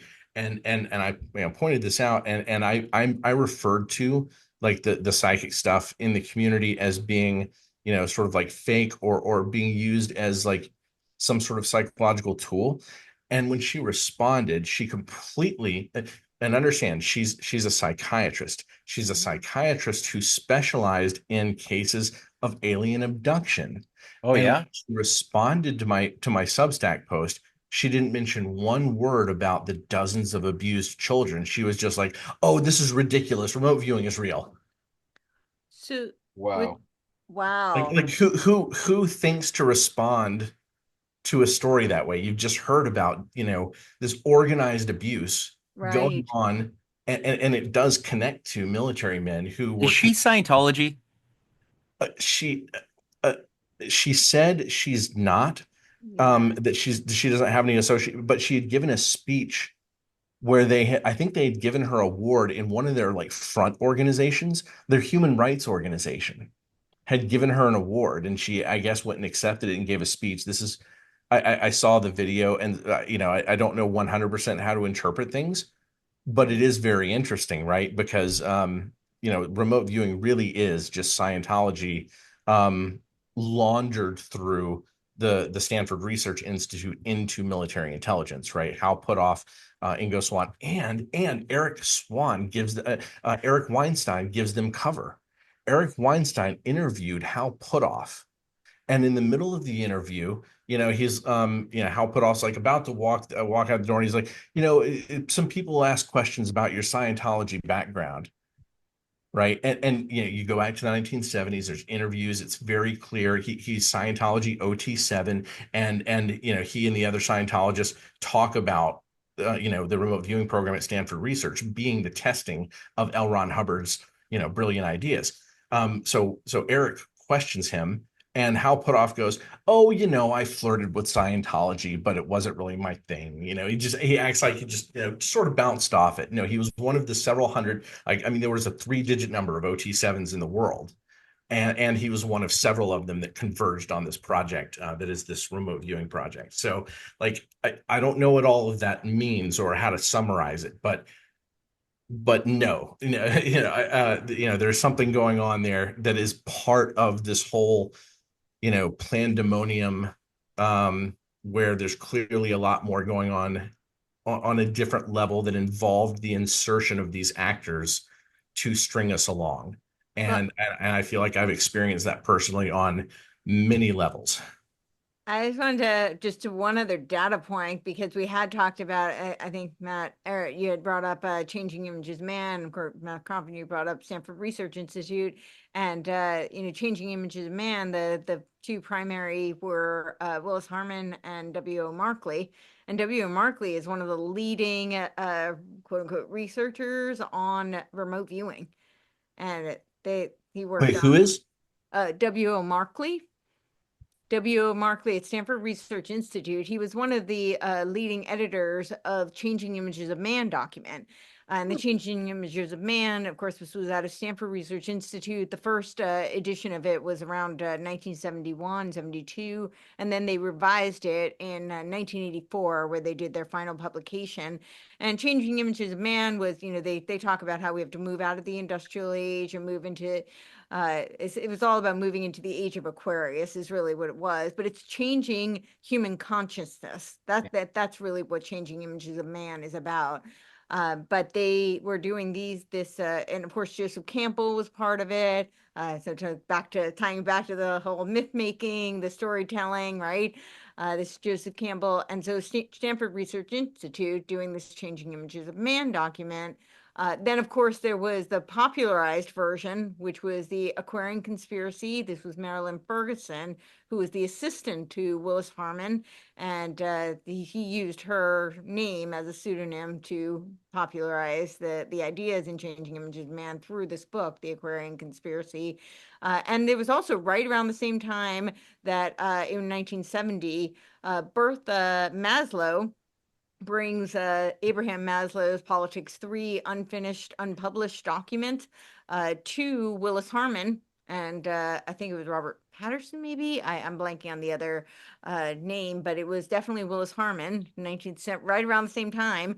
And they published this Politics 3. And Politics 3 was all about holistic politics. And to me, it was very much a blueprint for what Robert Mueller calls planetics. But he does talk about the being values, the Psychian network in this document that they published through Stanford Research Institute. That's the whole eco-planetary civilization mentality that they're trying to rewire everybody around, right? Yeah.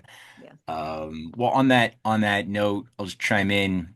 Um, so Joseph Campbell was also the disciple of Carl Jung. He Yep. was part of the Eranos conferences in Monte Verita in the 30s. Before that, he was actually he was brought in as a student of Jiddu Krishnamurti when Krishnamurti was still being sold as the world teacher and had his like castle in Holland that was donated by some oligarch to be like a summer school.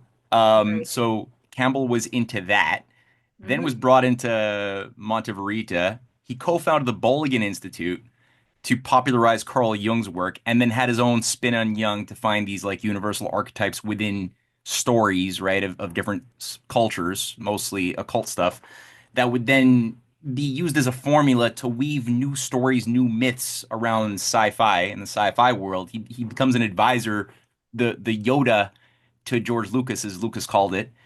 Um, Jacques Vallée, who's also like tied to all of these weird Satanists, like Kenneth Anger and And the Michael, remote viewing program. huh? And the remote viewing program. That's right. So he's working with all of these scientists, all of these Scientologists, the heirs of Aleister Crowley and L. Ron Hubbard, right? That are doing the stuff on the kids and on remote viewing. And he's also advising Steven Spielberg in creating other sacred myths. He has a character built up for him in Close Encounters of the Third Kind. J. Allen Hynek is working with him. So J. Allen Hynek is his sort of patron teacher who recruited him to the Invisible College, as he calls it. So Allen Hynek had his own Rosicrucian Invisible College, and Vallée was a member of that thing, which is what he was in when he originated or wrote Road to Pagamonia in '69, that originated the interdimensional alien hypothesis that Hynek immediately started endorsing. And both of them together went to the United Nations in like 1978 and gave this speech calling for the creation of a supranational repository for ET contact and to prepare for disclosure. This is like 1979. And so you got these guys doing that. Now, Hynek, on top of being like an advisor as well to Spielberg and you got Lucas also being advised by Campbell to create these new sacred stories that sound a lot like space operas of L. Ron Hubbard, frankly, of a galaxy, far, far with intergalactic federations battling rebels and stuff, and then demon forces weaved into it, an astral projection with special, Mithraic Grail knights, like all this weird romantic shit that went into the Crusades. So they're like spinning this shit again. This guy was actually Hynek was actually famous for being the scientific rationalist for 20 years when he was the lead advisor on Project Grudge, Project Sign, the Robertson Panel, Project Blue Book, the Blue Ribbon Commission of the National Enquirer. He was always the up until 1965, from 45 to 65, he was the guy to come up with like every lame bullshit explanation for people who saw UFOs to say, oh no, you saw light refraction in a blah blah blah. You saw swamp gas in a thing. Maybe you were, you had a headache, whatever. He would just come up with like Swamp stupid. gas is my favorite. Huh? Yeah, swamp gases. He's the guy who did that. He made the swamp gas because he knew that like a lame defense is like the best way to destroy truth, right? Is to defend Right. it badly rather than just attack it. And then has his big conversion in 65, and he's like, actually, I was wrong, and he becomes the biggest evangelist for UFO truth and disclosure ever. And then it's like exactly what Eric Weinstein is doing, because you're like the first couple of years, Eric Weinstein, or a year and a half, Eric Weinstein's totally the scientific rationalist, Right. cutting through very satisfyingly a lot of the stories being weaved around UAPs and ETs and stuff. And then all of a sudden now he's like become the Jalen Hynek of our times, where he's like now become one of the disclosure advocates. Say, I've been converted to the light. And Yeah, I think yeah, it does the whole seem time. very That was always the LARPy. plan. Seems very LARPy and scripted. Yeah. Well, and Malone is tied to them, right? What Malone was, with Brett Weinstein and all of those. I don't know if he was at the Rescue the Republic, but I think Yeah. he was, right? Yeah, Yeah. of course. Yeah, Malone and Brett were both there. Yeah. yeah. Yeah. So there's the connection there. And I sent Brett my work on the, or at least, some of my work on the military health database, and he didn't even respond to it. Of course. Of course. Yeah. And he had brought me into, which I think the group was actually revolved around me in some sense. I think it was meant to be a fishbowl, but he created this chat group called No Mistakes, for people who were doing, like figuring out stuff during the first, months of vaccine rollouts.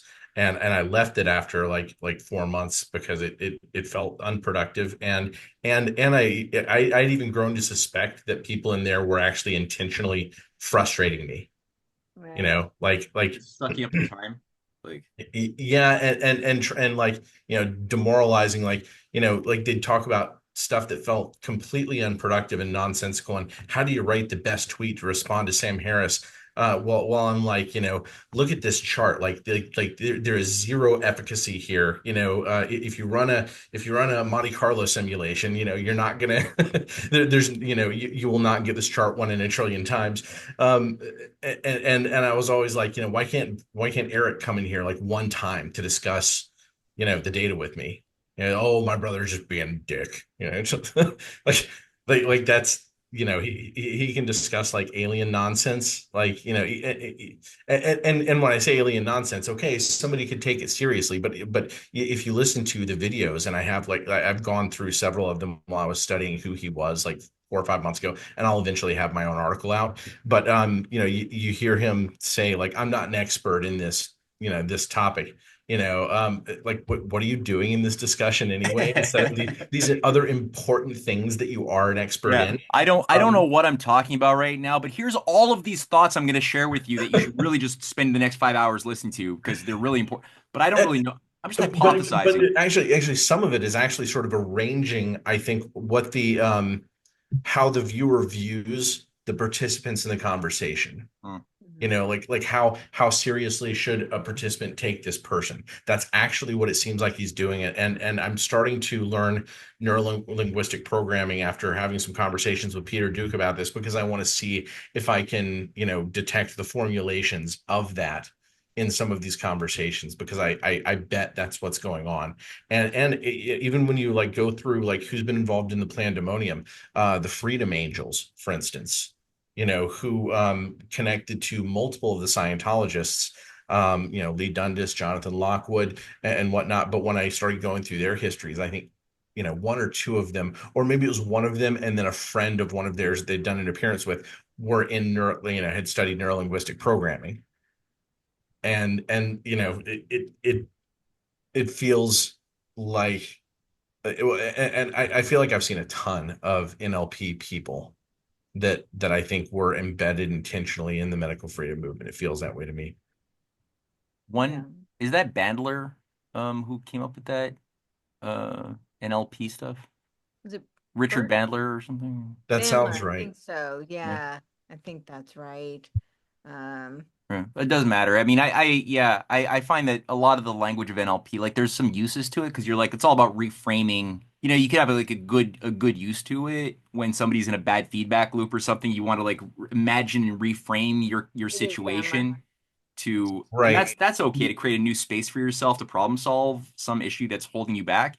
But then you see the way that they actually deploy it, and it's so manipulative to just frame narratives and to give people false constructs of their perceptions that are supposed to be a new Well, reality you make for them. And it's very, very manipulative.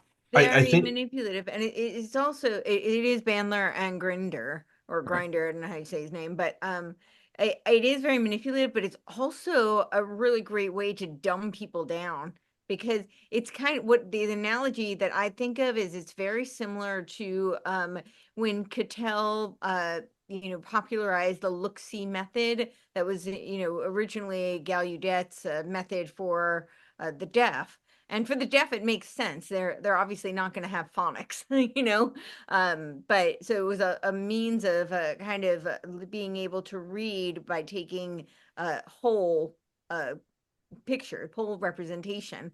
But for people who can hear, you've dumbed them down because they don't have the building blocks to be able to figure things out, to figure out how to read something. And so they're missing those tools, and it erodes them of their problem solving capabilities. And I think it's very similar with NLP because it's like people see it as a great shortcut kind of technique. And I think it's fine to study it as a tactic to understand what they're doing and how it's being weaponized or how it's being used manipulatively or to control somebody or to control the language scape or for programming in general. But I think the idea of using it as like the shortcut kind of, I think it's a great way to dumb people down, honestly. Yeah, you create a lot of confusion instantly. A lot of the framing that I see is when you bring up a topic and you have a topic and a conclusion, and they're Right. related, right? They're in this, Yep. they're in the sphere of the same conversation, but there's no actual, predicate implication relationship between them, but Right. you say it as if there were. Right. And Yep. people take for granted, they're especially if you're a parasocial icon that's being shoved at them by the algorithms. I think that the algocracy, as I've heard some people like Hervoye, more Morich, call it. I think that is part of it. We're not living in just like an AI dominated world. We're living in a cybernetic dominated world, Yes. and they have to use these tools together as effectively as they can. That was the point of the Macy conference, was this has to be interdisciplinary governance by the intelligentsia, in whatever ways we can cobble it together. Yeah. Well, and And I actually think this is at the root of fascism too. I think we've discussed. I think that fascism is not what people think it is, right? Like all of us, we know the history of Theosophy well enough to know, how that they were laying out this occult mythology, from the Theosophical Society and out of the City of London, right? They're creating this new mythology, but I think also they're setting up new gurus, right? The story. I need to go back and learn, what you guys have talked about the history of Hitler at Tavistock. I haven't had the chance to catch up on that history. Matt, was it you? Did you write an article on that? I haven't had. I It think was it's up on our my. friend, by the way, you guys should both interview our buddy in Germany, Uwe Alschner, who's a fantastic Oh, researcher, like really, he Oh, did a great that was piece on okay. that, actually. yeah. Yeah, I would love to interview him. He did a I, great piece on, and I've been having that theory for a long time. He did a great job putting that together. But I had a theory that Hitler was actually groomed by the predecessor to Tavistock, which was the British War Propaganda Bureau, and they were doing all sorts of experiments. That's what led to the Tavistock Clinic, which is where they did the shell shock therapy research under the guise of studying the soldiers, post-traumatic stress disorders, which even to this day, post-traumatic stress, particularly with soldiers, you get like a carte blanche budget. That's great umbrella cover for, it seems to be everything. But yeah, I've always had that theory. He did a great job with yeah, that. I need to go through that article. I have it up on my browser, but haven't had a chance to put it on one of my maps yet. But it makes a whole lot more sense to think about fascism in general. I refer to governance by aggressive, nonsensical guruism. And I think that neurolinguistic programming is actually part of the guru act, right? And the guru can then like effectively contradict themselves. And that's what leads to this double bind schizophrenia and post-traumatic stress disorder is when you have like absolute directives that are contradicting at different times. But the guru can, the guru doesn't care about being consistent. The guru cares about getting their way in the governance process. And so sometimes they might just damage people accidentally or all the time. But I think also they're training people to accept their word as reality as opposed to being able to think through their reality. Because if you have all these predicates that don't actually relate to the implications of a conversation, you're constantly in a thinking fog, right? You've disconnected the entire logical structure of ideas relating to each other. Yeah. Yeah. Absolutely. No, I couldn't agree more. That's one of the characteristics of all fascist regimes is that there's a, obviously a superiority complex, obviously of a manager elite that sees themselves as an ubermensch into a lower human caste. But there is this idea of the means justify the ends. So the ends are this utopian whatever of perfect stasis and control or what have you. And you got to tell lies to people because they wouldn't democratically go along with any of that shit on their own because it involves usually suffering en masse to achieve that utopian end. So you got to lie to them. You got to tell the noble lie, right? The Neoplatonics love running with that. Yep. The Ruskinites and all that, and Blavatsky loves the esoteric versus the exoteric. Dual teaching of the initiates versus the masses. That's just it's baked into the thing. Um, and that's why they don't like populists, because populists just simply means people who want to say things that the people who will vote for them want. They don't they only have one sort of message. They don't have an inner teaching that's ugly. Um, but what you were getting at though, um, this idea that the guru can abuse, that the means towards this good end is evil, is painful, and that we have to accept that there's a higher wisdom that we, our lowly selves, can't understand that will involve evil being done for some greater good. And that's why I was making some allusion for the people who've been through MK Ultra. A lot of them seem to believe that they were penetrated by aliens who did weird sexual ritual abuse on them, anal probes, terrible things, but they often like I was reading through a bit of Jason Horsley's work, who did some amazing work on Whitley Strieber. About to bring him up because I had a conversation with him about this, but go ahead. Yeah, and he was making the point that Whitley Strieber is one of many who were obviously clearly ritually abused for years as a youth. Has big blanks for like a whole year of 68 where he was probably with the Process Church of Satanists in England. And then just like all of a sudden becomes an influencer, writing scripts being made into movies. Now he's like a big figure in the UFO alien demonology world. Who is this? Whitley Strieber. Oh, and I see. and he's got in all of his writings communion and them. He's got all these writings where he talks about his abductions by aliens in a way that is clearly you're being abused, but he treats them like they're parental figures who love him, these entities. And a lot of people who've been through that have this weird Stockholm syndrome with the loving aliens who want to guardian and protect them, but also have to hurt them badly. And there's these weird schisms. And you get that with cult figures, people who've been through cults, and you see the writings of of how some of these cult figures believe that the high initiate, the high enlightened one, is beyond right and wrong. They've transcended beyond it. Right and wrong is fine for your average person, but for the adept The high who has priest. ascended to the highest of the heights, they're beyond. They will do things to you that you may not under. Carl Jung's disciples too. You hear like we watched Cynthia and I a documentary on Carl Jung that had living disciples it was made in the 80s who had been through his depth and whatever you call it, depth psychology or whatever. They've been through the whole process. Like they were allowed into the secret chamber at Bollingen to like look at the red book and the big wall that no one's allowed to look at. They were allowed to look at that. But they all clearly have been abused heavily, and they would all talk about how Jung had a very special way about him, and they've all got like a little glazed over twitch in their eye, right? Like he cares about us so much, but he's peculiar and special. And oh, Cynthia, you're on mute.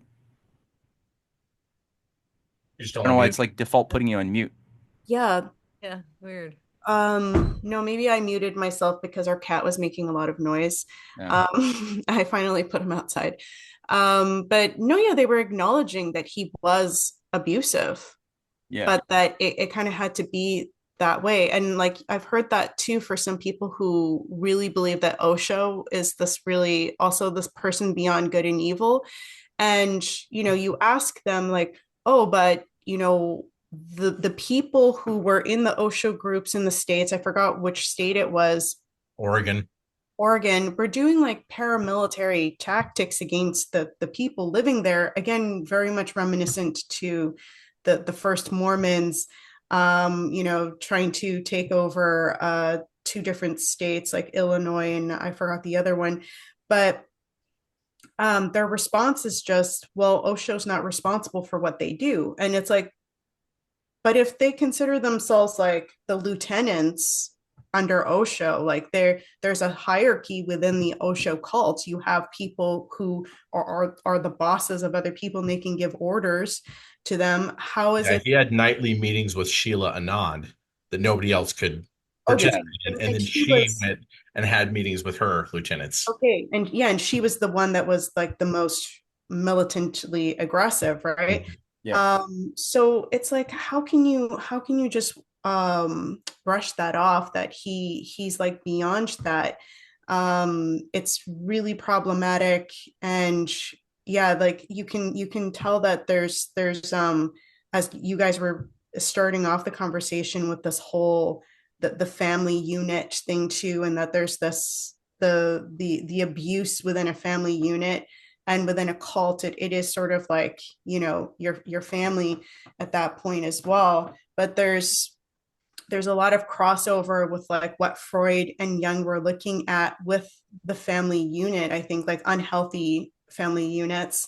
And obviously, Freud was more specific to the Jewish situation, which has a lot of incest problems, which I think might have something to do as well with the fact, from my understanding, is that when you had the Jewish ghettos in Europe, they were not like they weren't allowed to marry. I think it was only the firstborn child that was allowed to marry, and the other ones weren't.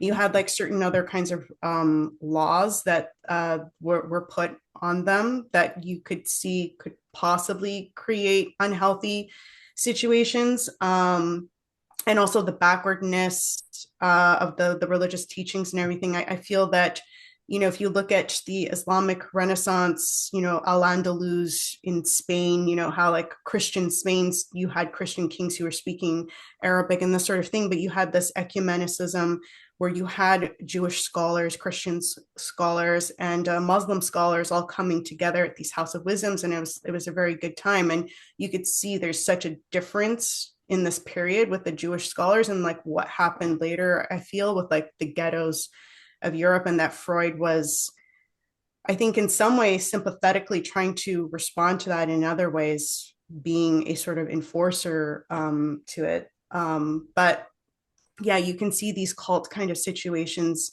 being just a continuation of that. And like I tend not to want to talk to therapists, but I went to someone to talk about some problems for just one session.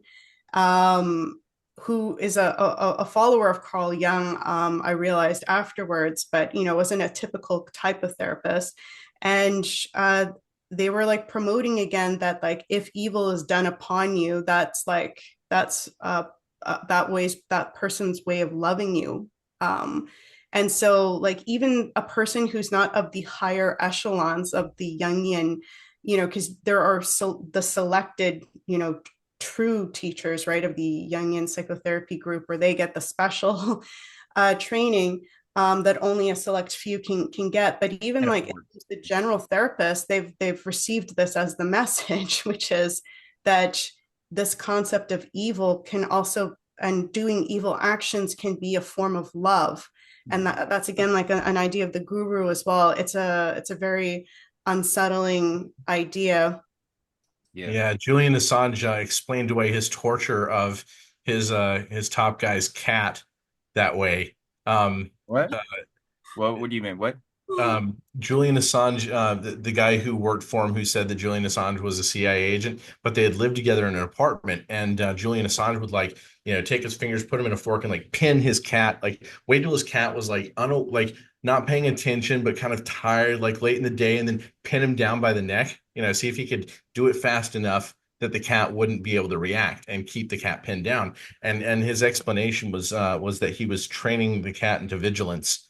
But Schmidt, whatever the guy's name is, wrote in his book that his cat still has like neuroses to this day, will start to like lay down and then like, suddenly be heightened awareness. I got a crazy interesting quote that I wrote down. It was so crazy. And this is a dude named Sri Swami Satchidananda. He's the guy who was flown in by helicopter to do the opening prayer at Woodstock. And like I knew he sounded familiar. Okay. Yeah, and he modeled his message based on what Swami Vivekananda had done at the World Parliament of Religions in 1893 in Chicago. So that was like his conscious. Now he had a whole, like so many of these gurus, so many of his disciples. They have like a whole community of people who have been ritually molested by this guy. It's a community. It's like could fill a town. So this guy is not in control of himself at all, but he's enlightened, right? And he has this quote that I had to write down on good and evil in the yogi. And he says here, the actions, I just got to read this to you guys. It's so good. Okay. The actions of the yogi are neither white, good, nor black, bad, but the actions of others are of three kinds, good, bad, and mixed. The esoteric meaning of white and black is good and bad, or pure and impure. It's a bit of a long quote, I'm sorry, but it's worth it. But in the yogi's case, there is no pure or impure karma. As a yogi, your actions are performed with such equanimity that you don't bring them into either category. You are above good and bad. Others may categorize your actions, but to you, they are just something that has to be done and they are happening. It is like the case of any instrument, a knife, for example. A knife just cuts. If a knife cuts a fruit, you may say it is good, and if it cuts a throat, it is bad. But to the knife, a cut is a cut. So what is he admitting to having done there? I don't fucking know. It doesn't matter where it cuts or what it cuts. The one who wields the knife might face the good and bad reactions. That's like the yogi. That's like that. The yogi is not an agent for his or her actions. The yogi is above the dualities. For a normal person, however, actions are of three kinds. Yeah, right. Good, bad, or mixture. Part of an act may be good, part bad. For example, you may do something beautiful, but your motive may be a little selfish. The act is good, but the motive is bad. It's good for others, but not for you. So you can see the difference between a yogi's karma and the karma of others. Others say, "Oh, this is good. I did it perfectly," or I goofed. This is just so-so. But with a yogi, you cannot categorize it this way. Anyway, like I said, it's very Nietzschean. Beyond good and evil is B.F. Skinner, beyond freedom and dignity. It's like, if you're the enlightened one, and everybody loves you because they have to love you because you are such a master of everything, right? It creates, what does it create? Like these fragmented personalities. Like it'll create schizophrenia. It's like this is what the Catholic Church has also been doing, hasn't it? For like Well, the you worst. know, Yeah. the I won't. Well, we can't abuses. say all of I the don't Catholic Church, but Not that's all, part of No, it. but no, no. Yeah. yeah. Disclaimer, I don't mean all of, I mean like, the reports of abuse, right, by certain priests who take advantage of their position, and they were beyond sin because they were chosen by God, and the sort of thing. And it's just funny that people are so ready, at least I would say in general globally at this point, to be critical of that process. But this idea of the guru is somehow totally detached from that sort of abuse that we recognize so clearly within institutions like the Catholic Church. Well, Mhm. I sent you guys the book about the shadow of the Dalai Lama.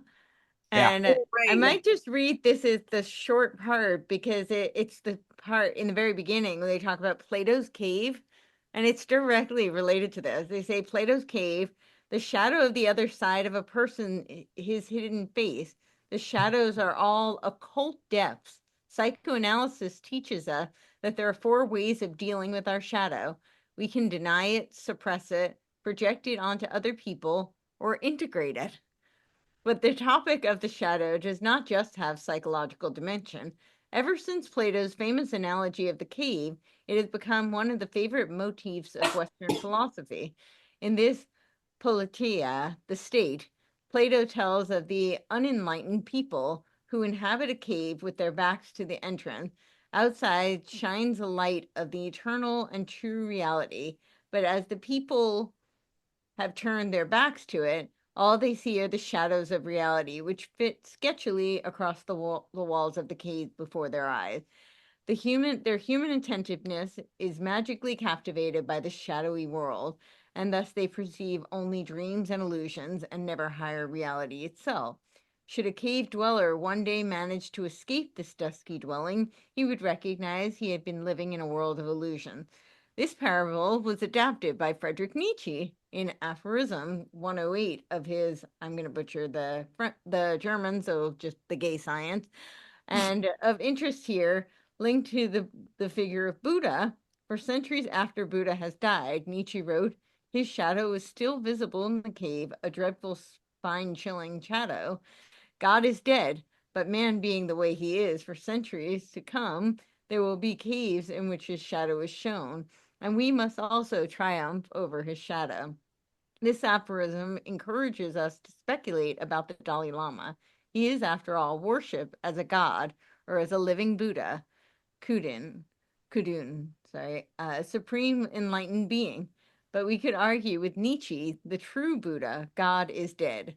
Does this make the figure of the Dalai Lama nothing but a shadow? Are pseudo dogmas, pseudo rituals, and pseudo mysteries all that remain of the original Buddhism? Did the historical Buddha Shakyamuni leave us with the dreadful shadow, the Dalai Lama? And had we been challenged to liberate ourselves from him? However, we could also speculate as to whether people perceive only the Dalai Lama's silhouette. They still live in the cave of unlightened consciousness. If they were to leave this world of illusion, they might experience the Kundun as supreme luminary and the supreme Buddha, ADI Buddha. In our study of the Dalai Lama, we offer concrete answers to these similar metaphysical questions. To do this, however, we must lead our readers into Nietzsche's cave, where the dreadful shadow of the Kundun, a living Buddha, appears on the wall. Up until now, this cave has been closed to the public and could not be entered by the uninitiated. Incidentally, every Tibetan temple possesses such an eerie room of shadow. Besides the various sacred chambers in which smiling Buddhist statues emit peace and composure, Yeah. there are secret rooms known as gakangs, which can only be entered by a chosen few. In the dim light of the flickering, half-drowned buttered lamps, surrounded by rusty weapons, stuffed animals, and mummified body parts, the Oh, Tibetan terror gods reside in the gakang. Fuck. Here, inhabitants of the violent and monstrous realm of the darkness are assembled. In a figurative sense, the Gakeng symbolizes the dark ritualism of Lamanism and Tibetan history of violence. in order to truly get to know the Dalai Lama, the living Buddha, we must first descend into the cave, the Ganggang, and there conduct the speleology of his religion. Is that a book Yo. that's critical of then? Are they going to actually talk about the dark, I guess, aspects of? Yeah, they do.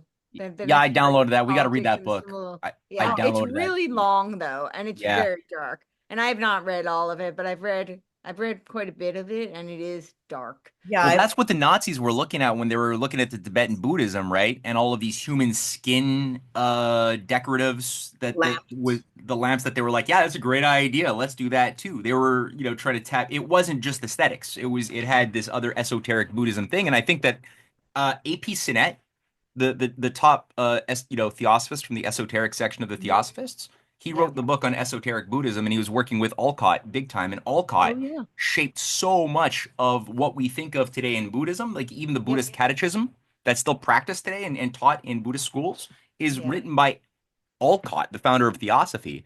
Yeah. Henry And they Alcott. were fascinated. So he was like taking the worst elements of it to try to construct a new type of, maybe he was taking what was already there and amplifying it, probably that.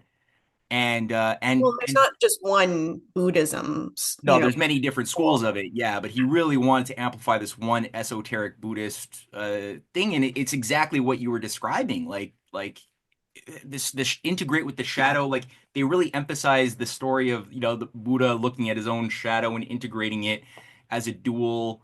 But I think that that's the sort of thing you see in the writings of people like Aleister Crowley and Yep. others, and Bulwer Lytton is the guardian at the threshold. That the guardian is the fragmented whole self, that a sort of demon entity that they can induce in fragmentation through drugs and other things and trauma and killing kids probably. So they get people to create fragmented sub personas Yep. that become a personified shadow that then you have to reintegrate with the shadow. And then you're like self-actualized and individuated, and then you're like free of right and wrong. But it's like this breaking up and reunification in some weird fucked up holistic thing, and now you're like one of the gods. Now you're God. There you are. Mhm. You made it. And that's why they like the drug idea too, right? And this Yeah. thing, if you can survive it, then you get superpowers, and if you don't, then you descend into madness.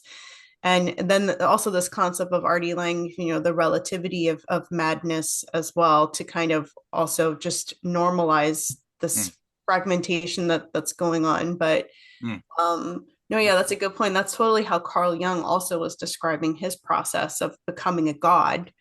Because yeah, if you come out of this process, you are a god and you are beyond, evil or Good and good. evil. That's like it's a state of godliness. And when you were reading that quote from this Swami guy that was flown in to talk to the counterculture or the Woodstock opening, and the knife, a knife is a knife. It just reminded me of that crazy story you were telling me about this morning of H. Holmes, the like one of the first serial killers who was like living was at near the Centennial Exhibition where all the tourists were coming, and he had a Chicago murder World's vigil. Fair right Oh, before the Chicago World Fair. Parliament of Religions. Oh, Right, right. right. He had his Yeah. murder castle set up 1883. at that as the America's first official serial killer. Yeah. And Yeah. he said that they're like, why did you 1893. do all the murders? Like, you can talk a little bit more about it afterwards. But they asked him, after he was already in prison, although it looks like he might have been, Epstein, but they like asked him to do his autobiography and everything while he in his last days. And they said, why did you do all these murders? And he's like, because I am, how was he wording it? I am Satan, and I need to do like this is As my will or whatever. But it's very much like this concept of a knife does what a knife does, and you he can't said, tell yeah, a knife to do anything other. as a poet has to write poetry, I have to kill. I'm the devil. That's like what he said. Yeah. And yeah, it was weird. He accepted like $20,000 from Hearst, the media guru, right? Who was working with um who was getting schooled by W.T. Steed from the Pall Mall and Borderlands. Steed was teaching him government by journalism, Hearst, as he was helping Hearst build up his empire and use his craft. Hearst goes to this guy who's now in 1897. He's been caught. He's waiting on death row. and he's about to die in like a couple of weeks, and he's like, "I'll give you $20,000 to write your memoirs." And the guy's like, "Yeah, okay." Now, why would somebody who's about to die say yes to something like that? And then they his his great grandson, who's still alive, is convinced that this guy is Jack the Ripper or participated in it. I think the great grandson might be partially right in this because he disappeared for that 1 year when the Ripper murders were happening. Nobody knows where he went. All that to say, they exhumed his body and found that it's the body that's in there, the skeleton that's in his grave, is actually 2 inches shorter than the official guy. So it did seem like they might have done a switcheroo and had some people on the inside doing like organizing a bit, like Cynthia said, of a bit of an Epstein switch, which they reward their mercenaries to. And you and I touched on this in one of our shows, Courtney, Yep, I on remember. Jack the Ripper, and the whole fields of Elysium, the Elysian fields. That does seem to be a thing Yeah. where they do um allow people who do above and beyond the call of duty for the sake of the hive mind or whatever this fucking thing is. Mm. They do grant them a fake death and then like some sort of hedonistic garden of delights till they die. That does seem to be a thing I've seen enough evidence of that's out there somewhere. I don't want to think about where it is, but they even have it in that movie, the A24 movie. What was it? Under the Silver Lake, which also that's part of it, right? There's like this multi-billionaire guy who's like part of this occult society, and at a certain moment, they fake his death, and by the end of the movie, this stupid kid who's like the main protagonist of the movie, who's obsessed with getting laid, and this one girl who disappears. Turns out this girl he fell in love with, who disappeared, and he's obsessed with, is one of the three sex bunnies who's supposed to like go as a I guess an offering to the billionaire and like live out their days in some like mountain vault underground mansion as they slowly like die with sex, up to the eyeballs. So all that to say, this guy, this H. Holmes guy, was America's first serial killer. Yeah, and the fact that it coincided so closely with the World Parliament of Religions, which also seems to have been what spun out the University of Chicago, which was first a Mhm. religious university in 1894 or something. Yeah. That's what John Dewey was Mhm. overseeing with his experimental university to experiment with the minds of kids to Yep. really program groupthink, get rid of the classics, and encourage a type of learning based on group behavior of kids. Based And on Bertrand Russell was doing the Wilhelm Buck. exact same thing in England with his own experimental schools to again program group dynamics that seems to have Yep. fed right back into all of the shit that they were doing in Esalen and everything else. Yeah, well, it's based on Wilhelm Wundt, and Wilhelm Wundt, I think it Mm. was his grandfather, was actually Carl Casimir Wundt, yeah, Carl. It was Kirchenrat Carl Casimir Wundt, and the according to the Utica Provincial, his code name in the Illuminati was Raphael. And this is Wilhelm Wundt, who was really the progenitor of the PhD program. He's known as the grandfather of psychology, and he created the first experimental psychology lab. And he believed that human beings are completely devoid of a soul, and so therefore it's all stimulus response. So he Skinner and Pavlov are descendants from his line of work.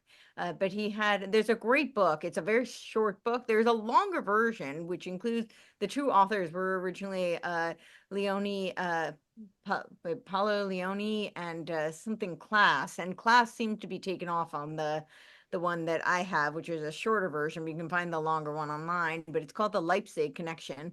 And Wilhelm Wundt was a professor originally of philosophy, but then he became the first experimental psychologist at Leipzig University. And William James is one of his first PhD students. And No, William James William James, who is known taught as the then American. Dewey, and who Yeah, also was the exactly. president of the American Well, Society of Psychical Research with Carl yes, Jung. yes. And G. Stanley Hall was actually the very first of the Wilhelm students, but it was something like 160 PhD students under Wilhelm Wundt through the Leipzig connection. And this is all tied to Anthony Sutton uses the Leipzig connection for a lot of his research in the Order of Skull and Bones, but there's a direct connection to the Order of Skull and Bones and this whole Prussian exportation of the, that model of education to the United States. And Cattell was also one of them. But there's that whole right Hegelian line through the Habsburgs where, they do all the very like militarized indoctrination. But it was based on this, stimulus response method of training students. And yeah, the Dewey was definitely one. Dewey wasn't actually, like, he wasn't officially part of the Order of Skull and Bones, but he was tied to, like, he was one of the co-authors of the Humanist Manifesto. He was tied to G. Stanley Hall and to Cattell, and then I'm trying to think, Johns Hopkins, University of Chicago, and they all have connections. I'm sorry, wait, Daniel Coit Gilman was the other connection too. And Daniel Coit Gilman was the one who set up the Russell Trust. The Russell Trust is what became, the Order of Skull and Bones. But Wow. yeah. Huh. Hey, just When- quick. when- I know we should probably. Oh wait. Wait. Yeah. Quick question. Trivia question. Anybody know what the 322 is on Skull and Bones? I did know, and I'm blanking. Damn. Okay. All right. That's okay. It's so inconsequential to the flow. I just really Yeah. had a geeky moment there. Okay. Yeah. Go ahead, Matthew. I'm probably going to need to go in just a few minutes, but Yeah. since we're on, hitting off of this whole like world parliament of religions and what's going on with this, you know, the interfaith movement, and it does directly relate to everything that we've hit on. But Yes. a story that I found looking through the CIA reading room was that when the Dalai Lama escaped Tibet. I think that this is an orchestrated process, but it was like 650 llamas or something like that. And they took like 600 of them, like, more than 90% of the surviving llamas were brought to a CIA training camp in Colorado, and they were trained there, and they were told that they were going to defeat the Red Army, that they were going to be airdropped back into Tibet. Yeah. And their training would allow them to defeat the Red Army. It sounds very much like what the Jesuits did with, like Native Americans, making them think that they were like immune to, European bullets, right? But when you think about it, what it does is it cuts the tie of history, right? Most of those llamas are gone, and they can't tell you what actually was going on, what actually happened, while it is that these different Western groups, including the Nazis, but the Theosophical Society, all these other people coming in and studying them, possibly mining their sort of secrets, in terms of their relationships, how it is that they would get all these people to follow along and then support them in serfs in this absolute caste system, with this hierarchy that's weirdly selected by a method that's so easy to corrupt, right? With the regent testing children for past memories and all this stuff. But yeah, if you aren't familiar with that, I would recommend doing a little search to find out, because I think that it may be that they are trying to erase the history. The social engineers are trying to erase as much as they can of the history of each religion. Oh, I think that's true. And then cut off enough of anybody who can make a bridge in between to explain to people what's going on, so that we don't see. What's that? It's deracination, which is the best way to control people. You I never heard of deracinate that word. them. What is So that word? it deracination. So you uproot them. You strip them from their roots. You remove them from their roots.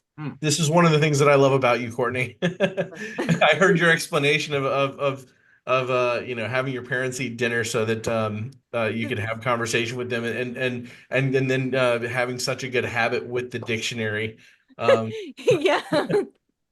And he would insist that I go upstairs, get the dictionary. My parents had very like expansive vocabularies, and so I loved listening to them. So when I was 7 years old, it only lasted for 1 year. I insisted that we have dinner together as a family, and so that I could learn from them. And I would always want my parents to, whether it was my mom or my dad, tell me what that word means. And my dad never would. So he would tell me to go upstairs, get the dictionary, and then I would look up the word I bring the dictionary down, I'd look up the word, and then I would say, okay, but where did that word come from? So he bought me an etymological encyclopedia. So I would have to then go upstairs and get that and look up the word to understand Oh, the go root. dad. Go Yeah. dad. That's great. Different people are hard to brainwash for different reasons. I think yours is because you're deliberate. Right. Yeah, probably. Um, I did find so the Order of Skull and Bones that it's speculated that the 322 comes from it was the death of the Greek orator, and I'm going to look up the name because I can't. It's Desmos Demosthenes. Demosthenes, yes. I And had so a feeling it was that. I wasn't sure though, because there's these different hypotheses, but okay, that's the one. and that was the transformation from Athens from a democracy to a plutocracy. Ah. Yeah, so that's what it's speculated to have been modeled after. So, but Oh, of course, okay. Yeah, that would have been around the time of, yeah, the Alexander the Great dying, I guess, around that time. Hmm. Interesting. Okay. so, Gotta penetrate a bit more. That's yeah, hmm. I actually have a theory though, Matthew Crawford too, to why some people are less. So there's there's that theory of mass formation psychosis, and it's a third, a third, a third, and they talk about how there's a third of the population that's very suggestible to hypnosis.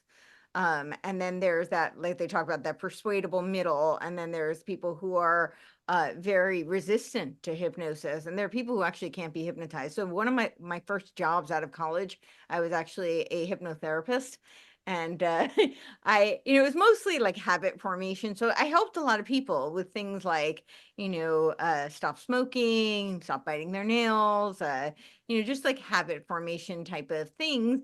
But I couldn't be hypnotized. I did it for 9 months, and nobody could hypnotize me. So I felt like a fraud, like because I was like, I can't do this anymore because it doesn't work on me. Even though I had like verifiably, quantifiably helped lots of people.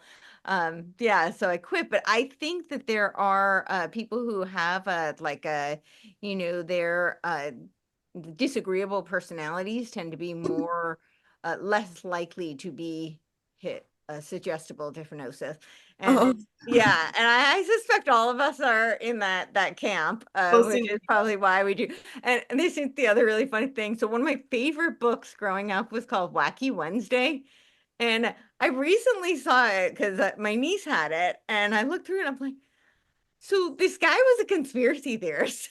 Like, so it's Wednesday, and it's Wacky Wednesday. So, he goes about the day, and there's like all these really strange things happen. And I don't remember all of them, but he would keep pointing out, all these things, and everybody would look at him like, you have 10 heads, just carry along. Like there's nothing strange going on.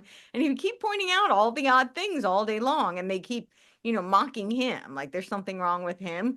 But, he's really just like noticing the patterns and seeing that something's not quite right. And he's asking the questions, why is this like this? And it was Wacky Do you Wednesday. think But that that had a formative effect on who you became? it might, I don't know. But yeah. But I do think the disagreeable personalities are less likely to be suggestible to hypnosis, and Hmm. they're more likely to question, and so not accept the narrative that's been sold. So yeah. Yeah. Well, We should do all this again sometime. yeah. Yeah. It was super The fun. number of vectors that come in close contact in a conversation like this is actually I've rarely had one. Yeah, I don't know why we don't do this sort of thing way more often. Yeah, we should make this a new part of our thing in general. And Yeah. yeah, I agree too. Like, there's so many associations that individually we couldn't have made No. individually, but then you do one of these things, and there's a whole that's more than the sum of its parts. So yeah, and I got a bunch of notes and things to follow up on too. Yeah, So me this too. is I do great. too. Yeah.